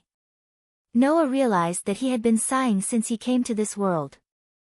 I have to think of a way. In fact, Noah had some extraordinary understanding and memory. Otherwise, Noah couldn't have learned the language of the original world with just a few books without anyone's guidance, and reached the level of communicating with others. As long as certain conditions were met, Noah could learn a certain level of language expression. However, there had to be someone to communicate with Noah first, and with Noah's sensing ability, carefully observe and analyze what the other party meant when they expressed a certain language. Only then could he slowly learn the language. Just now, with this idea in mind, Noah tried to communicate with the owner of the bookstore, so that he could at least learn how to communicate, and then learn the language. However, 5 minutes later, because Noah didn't buy anything and kept speaking in a language that he didn't understand, the boss asked Noah to come out with a vexed expression. Although these 5 minutes allowed Noah to learn a certain level of answering, such as, yes, no, hello, sorry, and other simple words, in the end, he still couldn't fully communicate with others. There's no other way. Noah rubbed his eyebrows. Although doing this will definitely be annoying and eye-catching, it's the only way now. Leaving this sentence, Noah began to work hard. The content of the work was simple. He kept looking for passers-by to talk. Not long after, on the street where Noah was, many passers-by were forcibly pulled by Noah to have all kinds of unrelated conversations. Because of this, Noah also received all kinds of treatment. Some warm-hearted people, after communicating with Noah for a period of time, were completely scared by Noah's pestering, and ran away with their tails between their legs. Some cold people were annoyed by Noah, and raised their fists wanting to teach Noah a lesson. In the end, these people were all thrown into small alleys by Noah, and also ran away with their tails between their legs. Some puzzled people had been playing a game of communication with Noah. Some people who were in a hurry, after being forcibly pulled by Noah, flew into a rage, and when there was no other way, they ran away like they were running away. In the end, Noah was brought to a room by a kind passerby. The people inside were all wearing strict uniforms, with hats on their heads, black short sticks on their waists, and silver handcuffs. Their faces were somewhat fiendish. About 2 to 3 days later, Noah came out of the room with satisfaction, leaving behind a group of people who had been burned to death lying on the ground, unable to get up again. Later, Noah found out. This place was called the police station. Those fiendish people who were pestered by Noah to the point of vomiting blood, were called the police.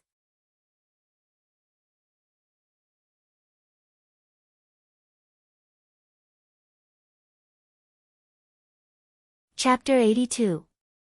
Walking on the road, Noah held a book in his hand, flipping through it while walking forward aimlessly.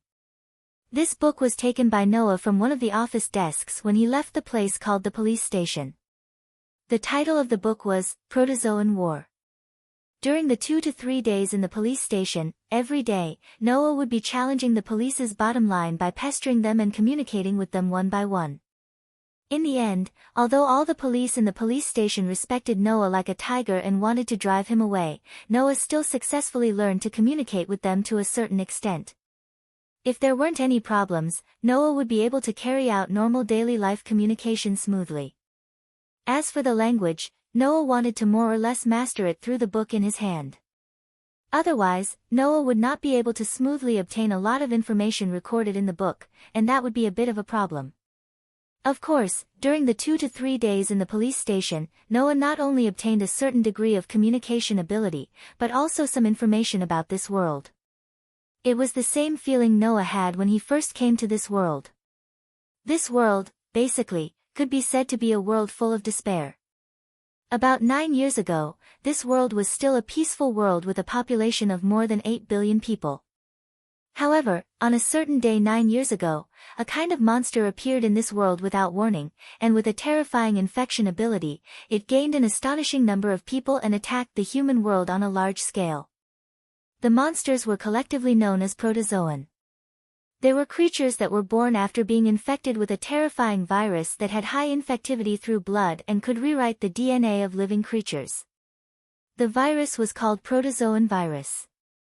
Creatures infected with the protozoan virus, whether human or animal, would all be transformed into protozoan by the virus at an astonishing speed, becoming complete monsters. These monsters not only had terrifying and ferocious power, but they could also infect other creatures with the protozoan virus by injecting body fluids into them, turning the infected creatures into protozoan. They also had a certain degree of regeneration ability. Human weapons could not easily kill these monsters. Under such circumstances, a terrifying number of protozoa launched a large-scale attack on the human world 9 years ago, starting a world war. In the end, humans were defeated. The population of around 8 billion dropped sharply. Only about a tenth of them remained. In the past, the humans who had once ruled over the entire world had also been snatched away by the protogut animals. The remaining 10% of the human population was hiding in the remaining areas.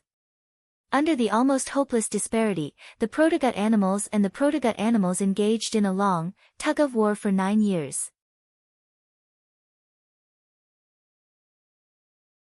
And what protected the last areas of human survival and prevented humans from being completely wiped out were those huge black stone tablets that stood around the city. The monolith was a gigantic metallic monolith made of pitch-black metal. The monolith was able to emit a special, weak magnetic field. It possessed the ability to weaken the virus of the protozoa, causing the protozoa to lose their ability to regenerate, and causing the protozoa to instinctively stay away from them. It was because of the existence of the monolith that could cause the protozoa to lose their ability to regenerate that humans had the possibility of fighting the protozoa. The monolith, which was made of a large amount of monolith, was erected around the last remaining land of humans, using the magnetic field released by the monolith to isolate the protozoa, allowing humans to survive. But even so, humans could only hide in the places where the monolith existed to prolong their last breaths. Until now, they still dreamed of being able to reclaim their lost land in the future, but they could not do anything to the protogut animals, which had an astonishing number and power. This world was just so despairing. And the city Noah was in was called the Tokyo area. It was one of the 5 areas that was split into 5 after a country called Japan was invaded by the protogut animals. Noah's luck was really not bad. If it was not because he was around the Tokyo area when he descended into this world, Noah would have been besieged by the army of protogut animals that could only be described as terrifying. Noah did not know what level of power these monsters called protogut animals had. However, after 2 to 3 days of hard work, Noah also found out that creatures infected by the protogut animal virus would mutate in a short period of time and mix the infected DNA with the DNA of other animals, turning into terrifying and ferocious monsters, known as protogut animals. And the more DNA of different species mixed with the protogut animals, the stronger and harder their strength and outer skin would be. Therefore, basically, protogut animals were divided into levels I to 4 according to the strength of the protogut animals. Generally, protogut animals that were only infected with the DNA of one species and had the ability to possess the DNA of one species were the weakest, stage I. Those that were infected with 2 or more protogut animals and had the ability to possess the DNA of 2 or 3 species would evolve to stage 2. Protogut animals in stage 3 and stage 4 generally had the DNA of multiple species and also had all the advantages and abilities of these species, which was very terrifying. When he first arrived in this world, he was kicked to the point of exploding by Noah's crisp kick, causing him to be unable to even regenerate. The stage of the protozoan should be stage 2, a protozoan with the DNA of more than 2 species. Noah had the power to destroy stage 2 in one hit, but he did not know how strong stage 3 and stage 4 were. When he thought of this, Noah could not help but mutter. This world doesn't let people have a good life at all, it's too boring. At this time, a commotion sounded in front of Noah, attracting the attention of Noah, who was immersed in the book and trying to decipher the meaning of those words. Noah raised his head and looked to the front. At the next moment, a young girl, who was not even 10 years old and dressed in tattered clothes and had a face full of soot, ran over in a panic. She pushed through the crowd and ran as if she was running for her life. Behind the little girl, a group of people, rather than saying that they were angry, were chasing in this direction with murderous intent. Obviously, they were chasing the little girl in front of them. Seeing this, Noah frowned. When the surrounding people saw this situation, they were curious and nosy and wanted to get closer. However, when the little girl's eyes were exposed to the surrounding people's eyes, the surrounding people immediately stopped in their tracks. The look in their eyes instantly dropped to the freezing point. Disgust and even hatred appeared on their faces from the bottom of their hearts. Without saying anything, they directly left. Noah saw it too. The little girl's eyes, which caused this phenomenon, were crimson like blood. This made Noah unable to react in time for a moment, and he came face to face with the little girl who was running for her life. Ah! The little girl seemed to only realize that there were people in front of her until now. She quickly stopped, and the panic on her face became more and more intense. Even, faintly, Noah could see a trace of despair in the other party's crimson eyes. Finally, a group of middle-aged and young people surrounded the little girl with murderous intent. They mercilessly reached out to the little girl, and tightly grabbed her. "Caught you! Hateful monster! How dare you come here? See how I deal with you!" A frightened expression appeared on the little girl's dirty face, and she began to scream. "Let me go! After the voice fell, a scene that made Noah surprised happened. Pang! The little girl only struggled for a moment, and those middle-aged and young people who were holding her tightly, whether in terms of size or strength, obviously could not lose to a little girl who was less than 10 years old, flew out one after another as if they were hit by a huge heavy object, and fell to the ground. The strength of this little girl who was less than 10 years old, was actually so great that she could break free from nearly 10 adults. It seemed that there were many things in this world that Noah did not know.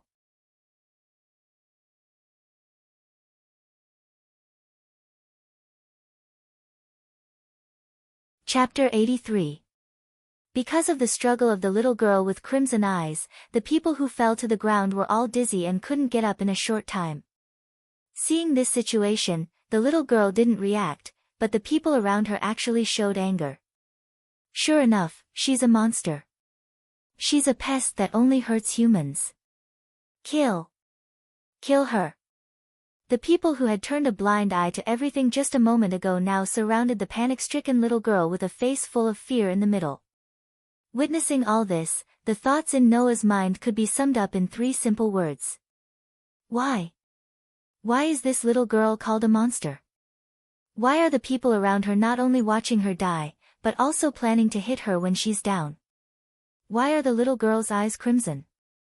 Why is it that a group of Tokyo residents who looked very normal just now, at this time, can easily say, "Kill her," to a little girl less than 10 years old? I don't understand. Noah really doesn't understand. However, Noah doesn't understand, it doesn't mean that he will stand by and do nothing. Without the slightest hesitation, Noah went straight forward. Under everyone's stunned gaze and the little girl with crimson eyes hiding in panic, he grabbed the little girl's hand and then walked out of the crowd. Hey! After reacting, including those who chased the little girl from the ground, everyone blocked Noah's way and stared at Noah with sinister eyes. Who are you? Do you want to go? Do you want to protect that monster? Be careful that she will turn into an animal at any time and eat you, stinky brat. The people who blocked Noah's way all shouted, and some even did not hesitate to speak ill of Noah, causing more and more people to watch, and more people to cast a terrifying look at Noah with a face full of disgust and hatred.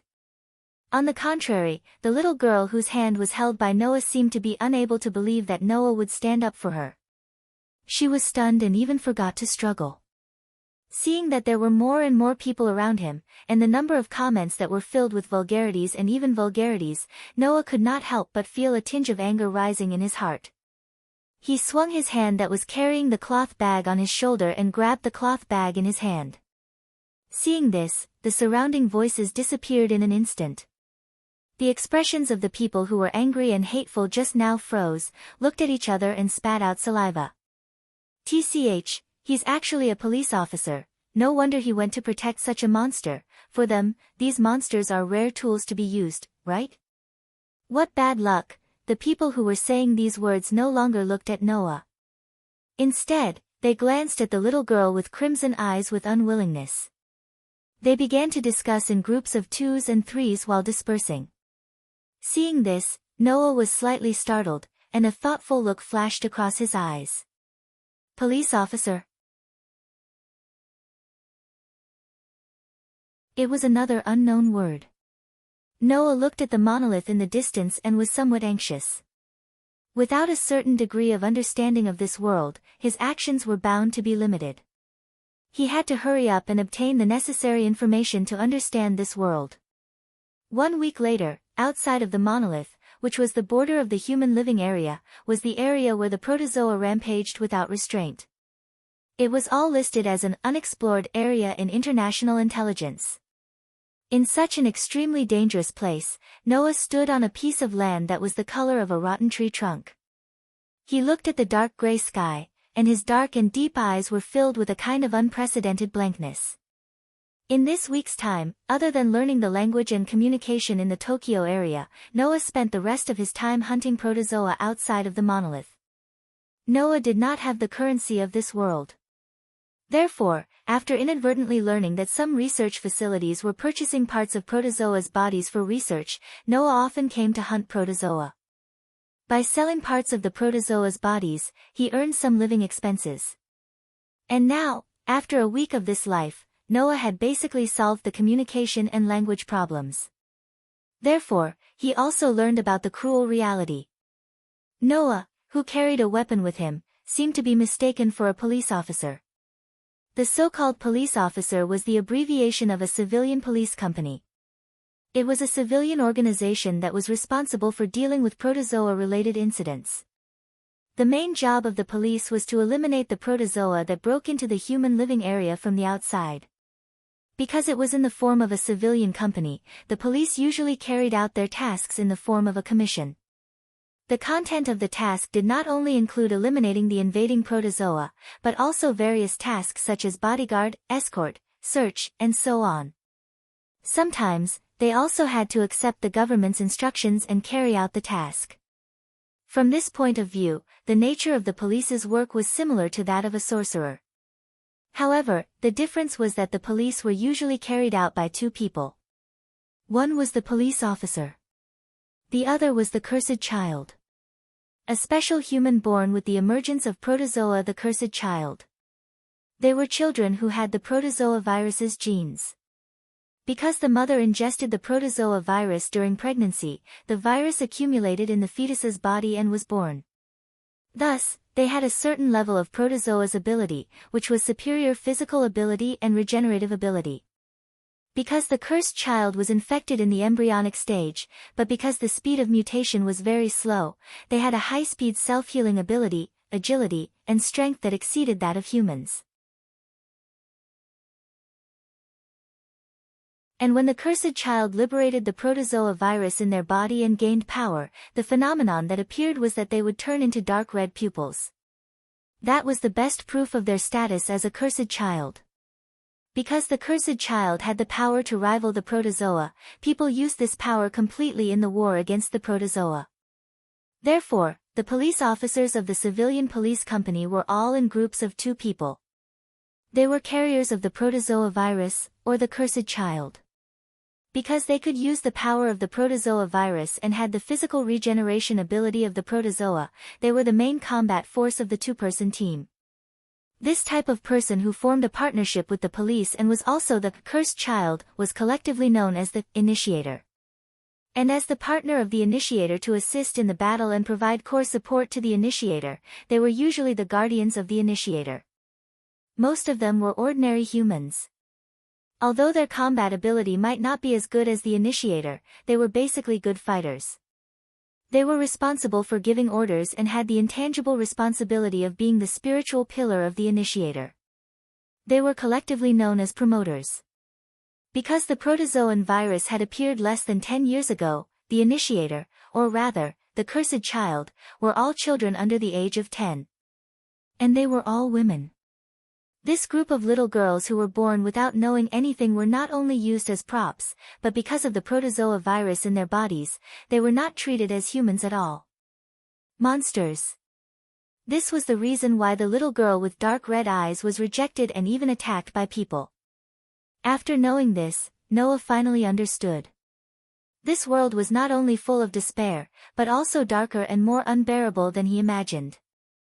Looking at the Tokyo area where the monolith was located, Noah was speechless for a long time. After a long time, he looked at the fairy's coat of arms on the back of his hand and clenched his fist tightly. At this moment, Noah made a decision.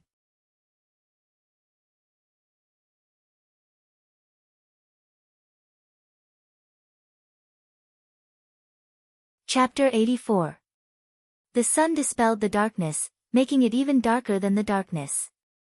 The monolith that surrounded the Tokyo area could be seen from afar under the sky.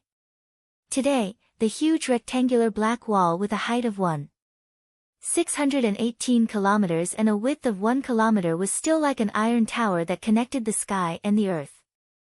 It stood in people's line of sight at a certain distance. Undoubtedly, if such a scene existed in the natural landscape, it would be so out of place, but for some reason, it made people feel awe. However, that was also to be expected. After all, only the area in the middle of the monolith was the last paradise left for the humans of this world. In the blink of an eye, the demarcation line between the areas where humans and primitive animals lived by the monolith had existed for 10 years. Because of the war, the areas in the Tokyo area that could be preserved intact were unified and divided into 43 areas. Starting from District 1, which was the center of the Tokyo area, the closer it was to the border of the monolith, the larger the number of districts, all the way to District 43. Beyond that would be the unexplored territory of the protozoa. And in the periphery of the 43 districts in the Tokyo area, which was closer to the monolith, or even the border area, no one was willing to live in. They were collectively called the Outer District. Here, people's breath was sparse to a terrifying degree. Moreover, incredible things could be seen everywhere. For example, it was unimaginable that the footprints of huge monsters came from humans. For example, a chair stained with blood. For example, a four-wheeled car with a broken window. The inside of the car was bright red like rust, which made people think of the unknown color of blood. Another example was the unknown reddish-purple weeds that grew from the cracks of the stone. The ground here was basically barren like the wilderness. The buildings seemed to have been trampled by some monster, and were comparable to ruins. This was the outer district of the Tokyo area, a place that no one was willing to go near, let alone live there. However, in such a desperate area, in the 39th district, there was such a place. A place surrounded by walls, the size of a small town. There were many buildings that were obviously new. Compared to the ruins outside the walls, the buildings were quite intact. Although these buildings couldn't be compared to the high-rise buildings in the inner district of the Tokyo area, they were still regular residences. Presumably, for those who lived in the outer district all year round, abandoned by their biological parents, and rejected by the people, this was definitely a dream paradise. And if one looked carefully, they would find. In this small area surrounded by walls, at the top of the only gate, there was a plaque hanging. On the plaque was written, "Fairy Tale. President. President."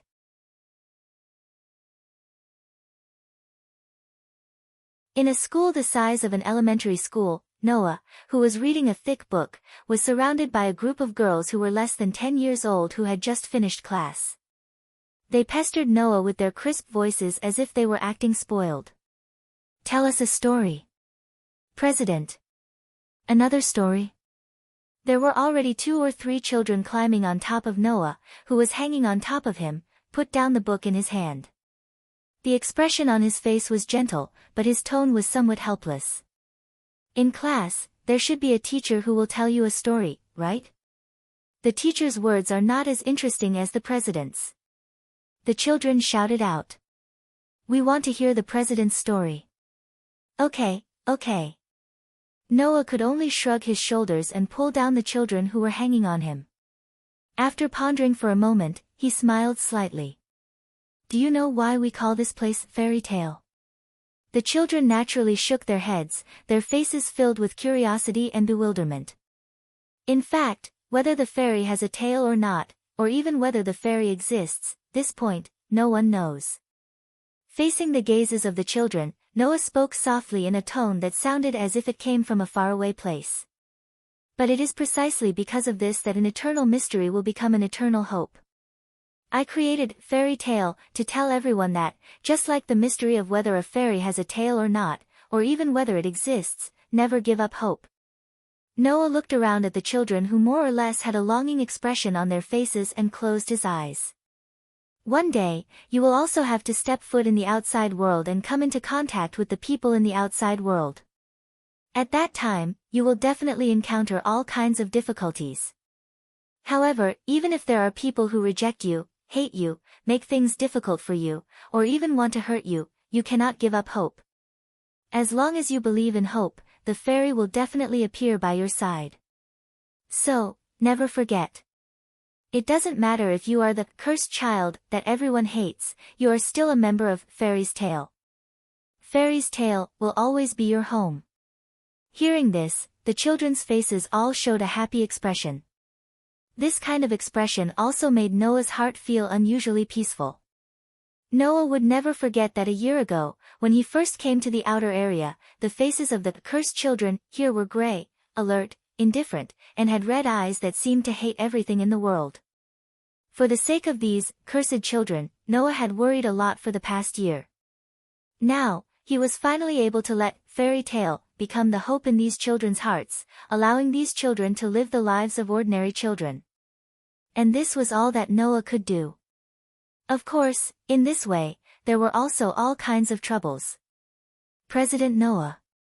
A middle-aged man in a black suit with a gun at his waist said expressionlessly at the door. The car is already waiting outside. That person is also waiting for President Noah's visit. President Noah, please take some time and come with us. Noah glanced at the middle-aged man and did not say anything. Instead, he said to the children around him. Okay, it's time for class. You all should go back to the classroom. Yes, the children immediately left obediently and returned to the classroom. Noah then reached out and took the long cloth bag that had been on the ground beside him. He stood up and walked out of the door.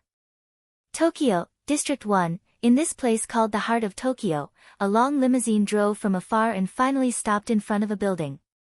A person in a suit like a bodyguard appeared out of nowhere and opened the door of the limousine. Noah, who was sitting inside, got out of the car and stood in front of the building in front of him. That's probably the so-called neo-Gothic style building, right?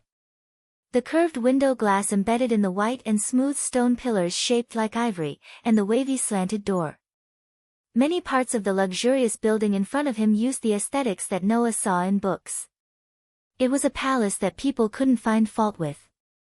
Noah just glanced at such a building, and then, accompanied by 2 guards, he was led into the building called Holy Residence. It didn't take long for the 2 guards to open a huge door and let Noah walk into a brightly lit hall. In the hall, the 2 people opened their eyes as soon as Noah came in.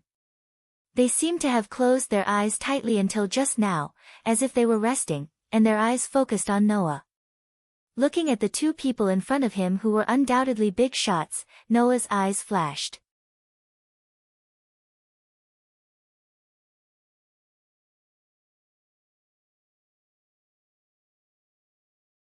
Chapter 85. Bang! As if on purpose, the door of the hall was slammed shut, letting the loud bang reverberate throughout the hall. Noah did not care about this threatening action. He looked up and looked at the other 2 people present other than him. It was a combination of a man and a woman. The first thing that attracted Noah's attention was a pure white girl sitting on a rather noble sofa. The girl's age was about the same as Noah's, maybe even 1 or 2 years younger.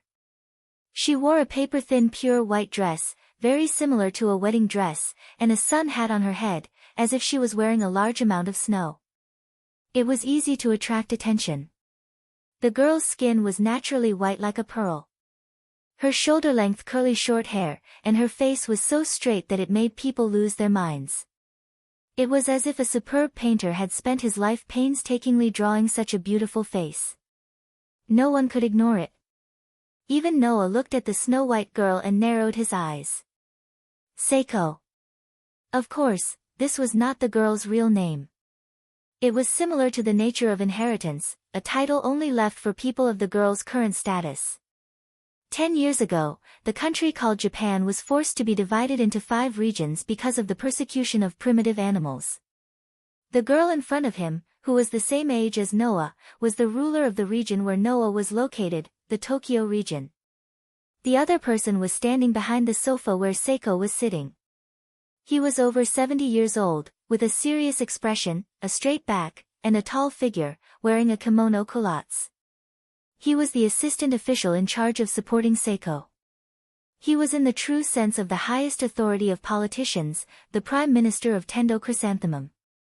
In other words, now, the 2 people in front of Noah were the 2 people with the highest status in the Tokyo region. Facing these 2 decision-makers who could have the greatest impact on the entire Tokyo region in various senses, Noah couldn't help but size them up a little, and then walked forward. As if waiting for Noah to come closer, Seiko didn't open her red lips until Noah came in front of her, and spoke in a beautiful voice. Nice to meet you, Fairy Tale's president, Mr. Noah Doria, I've heard a lot about you. It is indeed the first time we've met. In response to the greeting of the supreme ruler of the Tokyo region, Noah just responded faintly. Then, he turned his gaze to the Tendo Chrysanthemum Prime who had been staring at him. However, I've had quite a few dealings with this person over here.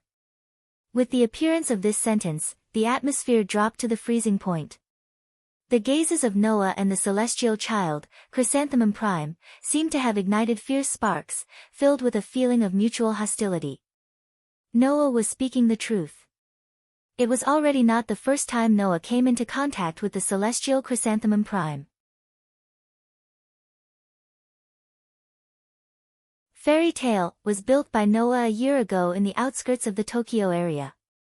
It changed the miserable life of the cursed children and gave them shelter. However, this upright and plain-spoken old man in front of him was an existence that could never get along with Fairy Tale.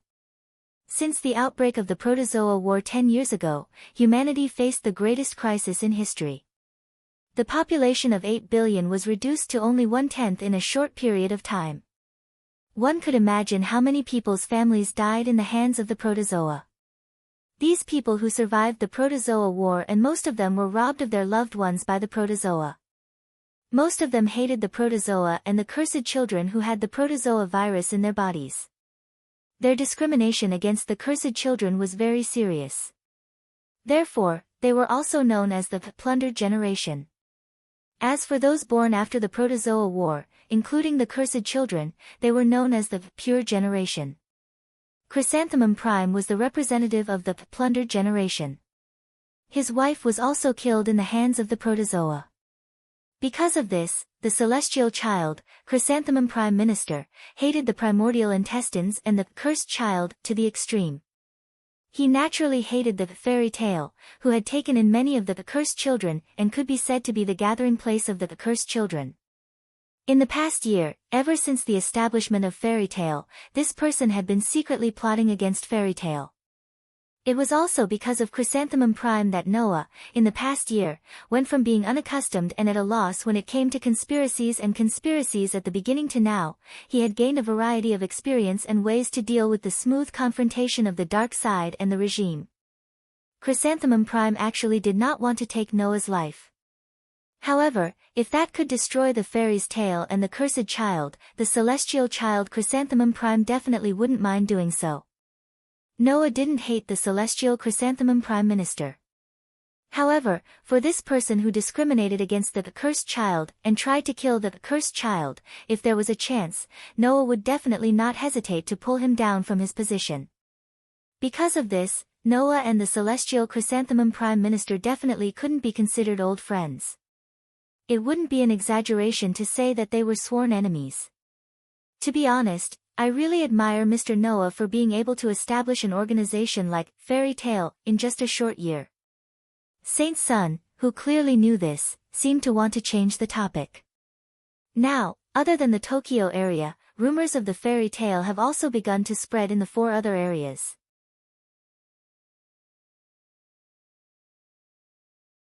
Recently, not to mention the Tokyo area, even the cursed children in the other 4 areas have risked their lives to join the Fairy Tale, crossing unexplored territory and coming to the Tokyo area. This really surprised me. Is that so? Noah's eyes seemed to want to see through Saint Sun's heart. But, Saint Sun, you didn't ask me to come here this time to praise me, right? I do have something to talk to you about, Mr. Noah. Sensing that Noah wanted to get to the heart of the matter, Saint Sun pondered for a moment and no longer hid it. Mr. Noah, you should know that the existence of Fairy Tale has a great impact on the Tokyo area and the other 4 areas, right? Now, as long as you live in the former land of Japan, no matter where you are, you will know that Fairy's Tale is the only paradise that can accommodate the cursed child and allow the cursed child to live a normal life without discrimination. Tentong Kikushima said indifferently. Even in foreign countries, there seems to be rumors of this, causing a lot of cursed children to become restless. Oh. Noah's expression did not change. And then? What are you trying to say? Mr. Noah. Saint Sun said this sentence with an almost puppet-like expression. The people of the International Initiator Supervising Organization should have had a lot of contact with you, right? Noah did not refute, his expression was still as usual, but he acquiesced to Saint Sun's words. The International Initiator Supervising Organization, abbreviated as IISO, is an international organization that manages and allocates the initiator and promoter partners. Mr. Noah, you have taken in a large number of cursed children, which has hindered the management of IISO. Saint Sun said seriously. No, it should be said that your actions have caused harm to the world to a certain extent.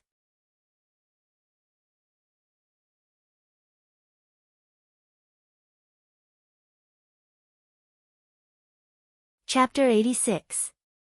Noah's actions had caused harm to the world. It might be easy to think of this as exaggeration, but Noah understood why the Holy Son of Heaven would say this.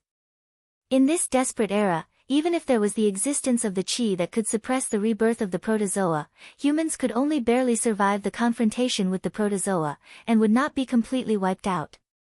Under such circumstances, the police force formed by the initiator and the promoter, who could fight against the protozoa, was the world's last hope. It was said that the most powerful initiator could even influence the military situation of the entire world. From this, it could be seen how important the cursed children, who could display abilities comparable to that of the protozoa, and had the precursor of the protozoa virus in their bodies, were. However, due to the existence of the fairy tale, the number of initiators began to decrease sharply. I heard that the people from the International Initiator Supervision Organization, ISO, had contacted Fairy Tale, hoping that Fairy Tale could provide them with the cursed child, so that they could use the cursed child as an initiator and assign it to the police as a partner. However, Mr. Noah rejected them, right? Elysium's expression was very serious. With all due respect, Mr. Noah, your actions will cause many police partners that can fight the protozoa to be unable to be born, indirectly causing us to lose a large amount of power to fight the protozoa. Do you know that? Hearing this, Noah more or less understood the Holy Son of Heaven's intention. In other words, Lord Holy Son of Heaven, you want to persuade me? Noah looked at the Holy Son of Heaven with a smile that was not a smile. You want me to compromise and provide the people from Fairy Tale to be manipulated by you to form the so-called police partners? Mr. Noah, I heard that you also obtained your police license a year ago, but you refused to be the initiator partner assigned by the International Initiator Supervision Organization, ISO, right? Elysium asked sincerely. Why did you do that? Why? Noah glanced at Chrysanthemum Prime and closed his eyes. A cold smile that was rarely seen 1 year ago appeared on his face. Because I am very disgusted by this kind of method that casually distributes children like tools. The Holy Son of Heaven was slightly startled and then fell silent. Lord Elysian Son of Heaven, I'm sure you know why I created Fairy Tale, right? Noah looked straight at Elysian Son of Heaven. To be honest, if the people from the International Initiator Monitoring Organization, ISO, would conduct a strict assessment of the police officers who need to be assigned to the initiator, then I wouldn't have any objections. However, what surprised me was that the IISO didn't even investigate the character of the police officers who need to be assigned to the initiator.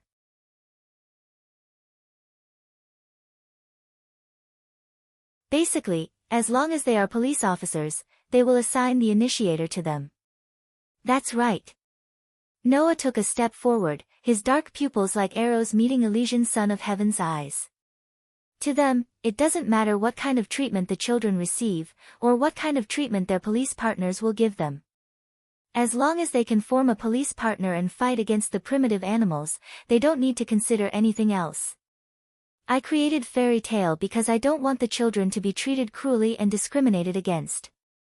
I want them to be able to live like ordinary people. Noah's voice echoed throughout the hall of the Holy Son of Heaven and Chrysanthemum Prime's ears. Therefore, I can't agree with the International Initiator Monitoring Organization, ISO's practice of not caring that the children will be abused by the police partners in name, so I rejected them. But your rejection is really endangering the entire world and mankind. Before Elysian Son of Heaven could speak, Chrysanthemum Prime's cold voice sounded. Can you bear the responsibility for the extinction of mankind? Guilt? Noah laughed. His laughter was unusually sarcastic. Then, in the eyes of the celestial assistant, no matter how the cursed child is abused to death, it's not a crime, right? Those people are just monsters, demons that destroy the world, they are not human at all. If they are not human, what crime is it to kill them all? These words all sounded in Chrysanthemum Prime's heart after hearing Noah's words. However, Chrysanthemum Prime didn't say it out loud. He just stared at Noah, his cold gaze could poke a hole in Noah's body. Noah sneered and turned his gaze back to Elysian Son of Heaven, who was more or less speechless. No matter where it is, humans seem to have a saying that the police partnership formed by the initiator and promoter is the last hope of the world, but in my opinion, this saying is no different from a joke. In front of the two highest rulers of Tokyo, Noah said these words coldly. On one hand, one of the police partners, the cursed child, is the last hope of the world, but on the other hand, more than 90% of the people treat the hope in their mouth as garbage that needs to be swept away. Humans are really a kind of stupid creatures that like to carry out contradictions to the end and smash their own feet with a rock. This time, not to mention Elysian Son of Heaven, even Chrysanthemum Prime was speechless. Noah curled his lips in boredom, took out a stack of paper from his jacket, and threw it on the table in front of Elysian Son of Heaven. This is... Elysian Son of Heaven and Chrysanthemum Prime both looked at the paper in front of them at the same time, then they were stunned and surprised. The personal information of the police partners of the initiator and promoter?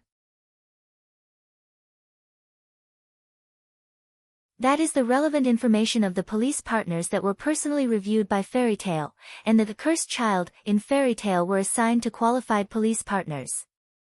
Noah turned his gaze to Chrysanthemum Prime and said as if he was provoking him. Let's not talk about whether or not I can bear the responsibility of the extinction of humanity, but Fairy Tale will not hide the real hope of the world. Not only do we have schools, hospitals, and children's residences, we even have an initiator training facility for children who want to become combat forces, to train children into qualified initiators. There are quite a few active initiators on this list, the two of you can find out with a little investigation. In front of Elysian Son of Heaven and Chrysanthemum Prime, Noah said indifferently. I believe that the initiators that came out of my fairy tale will definitely not be worse than the other initiators, and this is also the reason why the International Initiator Supervision Organization, ISO, compromised with us, and admitted that we can self-distribute the initiators internally. After saying this, Noah turned around. Then, the two of you should have nothing to say, right? Elysian Son of Heaven and Chrysanthemum Prime were both silent. Noah also directly walked out of the hall under the silent gaze of Elysian Son of Heaven and Chrysanthemum Prime. The hall of the holy residence was silent, and no one spoke for a long time.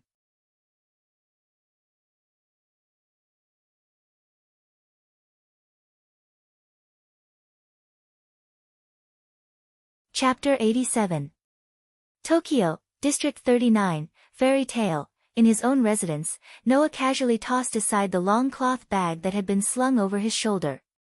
Then, he sat down on the sofa in a paralyzed manner. One of his hands covered his eyes and his whole body exuded an aura of exhaustion. If possible, Noah would rather fight to the death with the protozoa for an entire day and night than engage in a conversation with those in power like the Holy Son of Heaven and Chrysanthemum Tenzin. That would be too tiring. Even after an entire year, Noah had basically gotten used to this kind of tiredness and was unwilling to be tormented like this. After 1 year, he had fully understood the dark side of human nature and assimilated himself into this world of despair. Only then did Noah realize how wonderful the days he spent in the fairy tale were. That caused Noah to miss the fairy tale almost every day. He missed his companions who grew up together with him. Of course, due to Noah's intervention, this world now had the existence of the fairy tale. No matter what, regardless of which world the fairy tale belonged to, Noah would do his best to protect it. No matter how tiring, no matter how bitter, as long as he could achieve this goal, it would be worth it. Forget it, I won't think about it anymore. Noah rubbed his eyebrows and turned his head to look at the door of a room. He stood up and walked over. Pushing open the door, Noah walked into the room. It was an extremely dim room. There were no fluorescent lights on the ceiling and there were no windows around. In such a dim room, there was an apparatus that was as tall as a person. In the middle of the apparatus was a culture tank the size of a thumb connected to it. It was a culture tank filled with an unknown liquid. It appeared as though it was boiling and bubbling. If there was an expert here who had a good understanding of the protozoa, they would be shocked to discover that the unknown liquid in the culture tank was a processed protozoa virus. It was not a virus extracted from the protozoa's body and filtered out of the body fluids and blood. Instead, it was the most primitive virus that infected in the form of a virus, causing the protozoa to appear in the protozoa. Usually, humans and even living creatures would be infected with the protozoa virus and the protozoa could only be infected through the blood. In other words, the protozoa virus could not be infected through the air. Otherwise, humans would have long ceased to exist in this world. However, that did not mean that the protozoa virus did not exist in the air. In fact, experts had long since proven that the protozoa virus could also be active in the air. They would enter through the mouth of humans, but they would not infect humans and cause the protozoa. This was a theory that had been confirmed after countless experiments.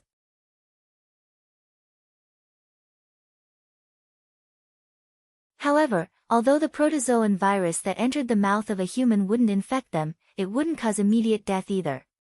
If the airborne protozoan virus happened to enter a pregnant woman's body through her oral cavity, the pregnant woman would sometimes give birth to a fetus with protozoan DNA in its body.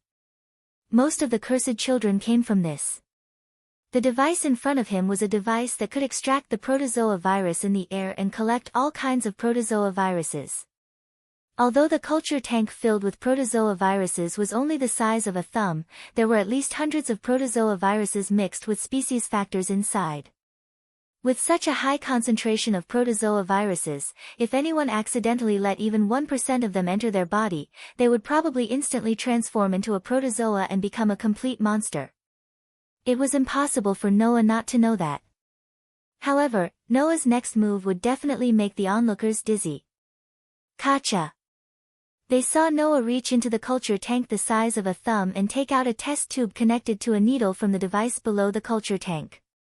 Then, he stabbed it into his arm without hesitation. In the culture tank, the protozoa viruses that had gathered into a thick liquid form immediately flowed through the device and into the test tube.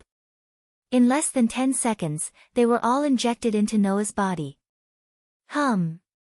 In the next moment, Noah's pair of dark pupils that were as deep as the stars trembled violently. In the blink of an eye, they all turned crimson and dyed Noah's pupils red. That pair of blood-red eyes were exactly the same as the cursed child's. Thump! Thump! Noah's heart was beating violently. Gulp! While his whole body was releasing a shocking amount of heat, Noah's vision began to distort up and down. The illusion that his limbs seemed to be expanding outwards also appeared. Bang! His muscles seemed to be burning, causing Noah's arm that was pierced with the needle to tremble. The needle that was stuck in his body was immediately pushed out of his body like a bullet and bounced off. Creak! Noah's chest made such a sound. In an instant, it expanded greatly, and the bones in his body also made abnormal sounds of friction. It was under such circumstances that the protozoa viruses injected into Noah's body strengthened Noah's body at an unimaginable speed. Because of the protozoa viruses in their bodies, the cursed children possessed high-speed self-regeneration ability and physical strength that ordinary people could not possess.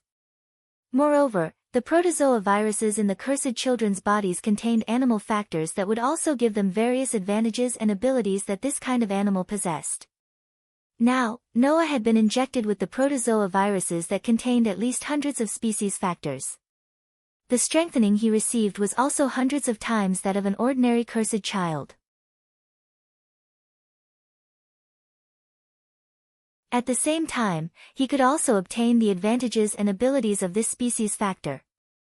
Unfortunately, if Noah, who was not a cursed child, continued to be affected by the protozoa viruses like this, he would only end up becoming a protozoa. Only Noah knew that he would never become a protozoa. The following scene also proved this point. After an unknown amount of time, the abnormalities in Noah's body began to stop. His body that was shaking like lice also slowly returned to calmness. The crimson pupils faded bit by bit, and the ominous color gradually disappeared until a certain moment, the dark pupils that belonged to Noah returned once again. Phew!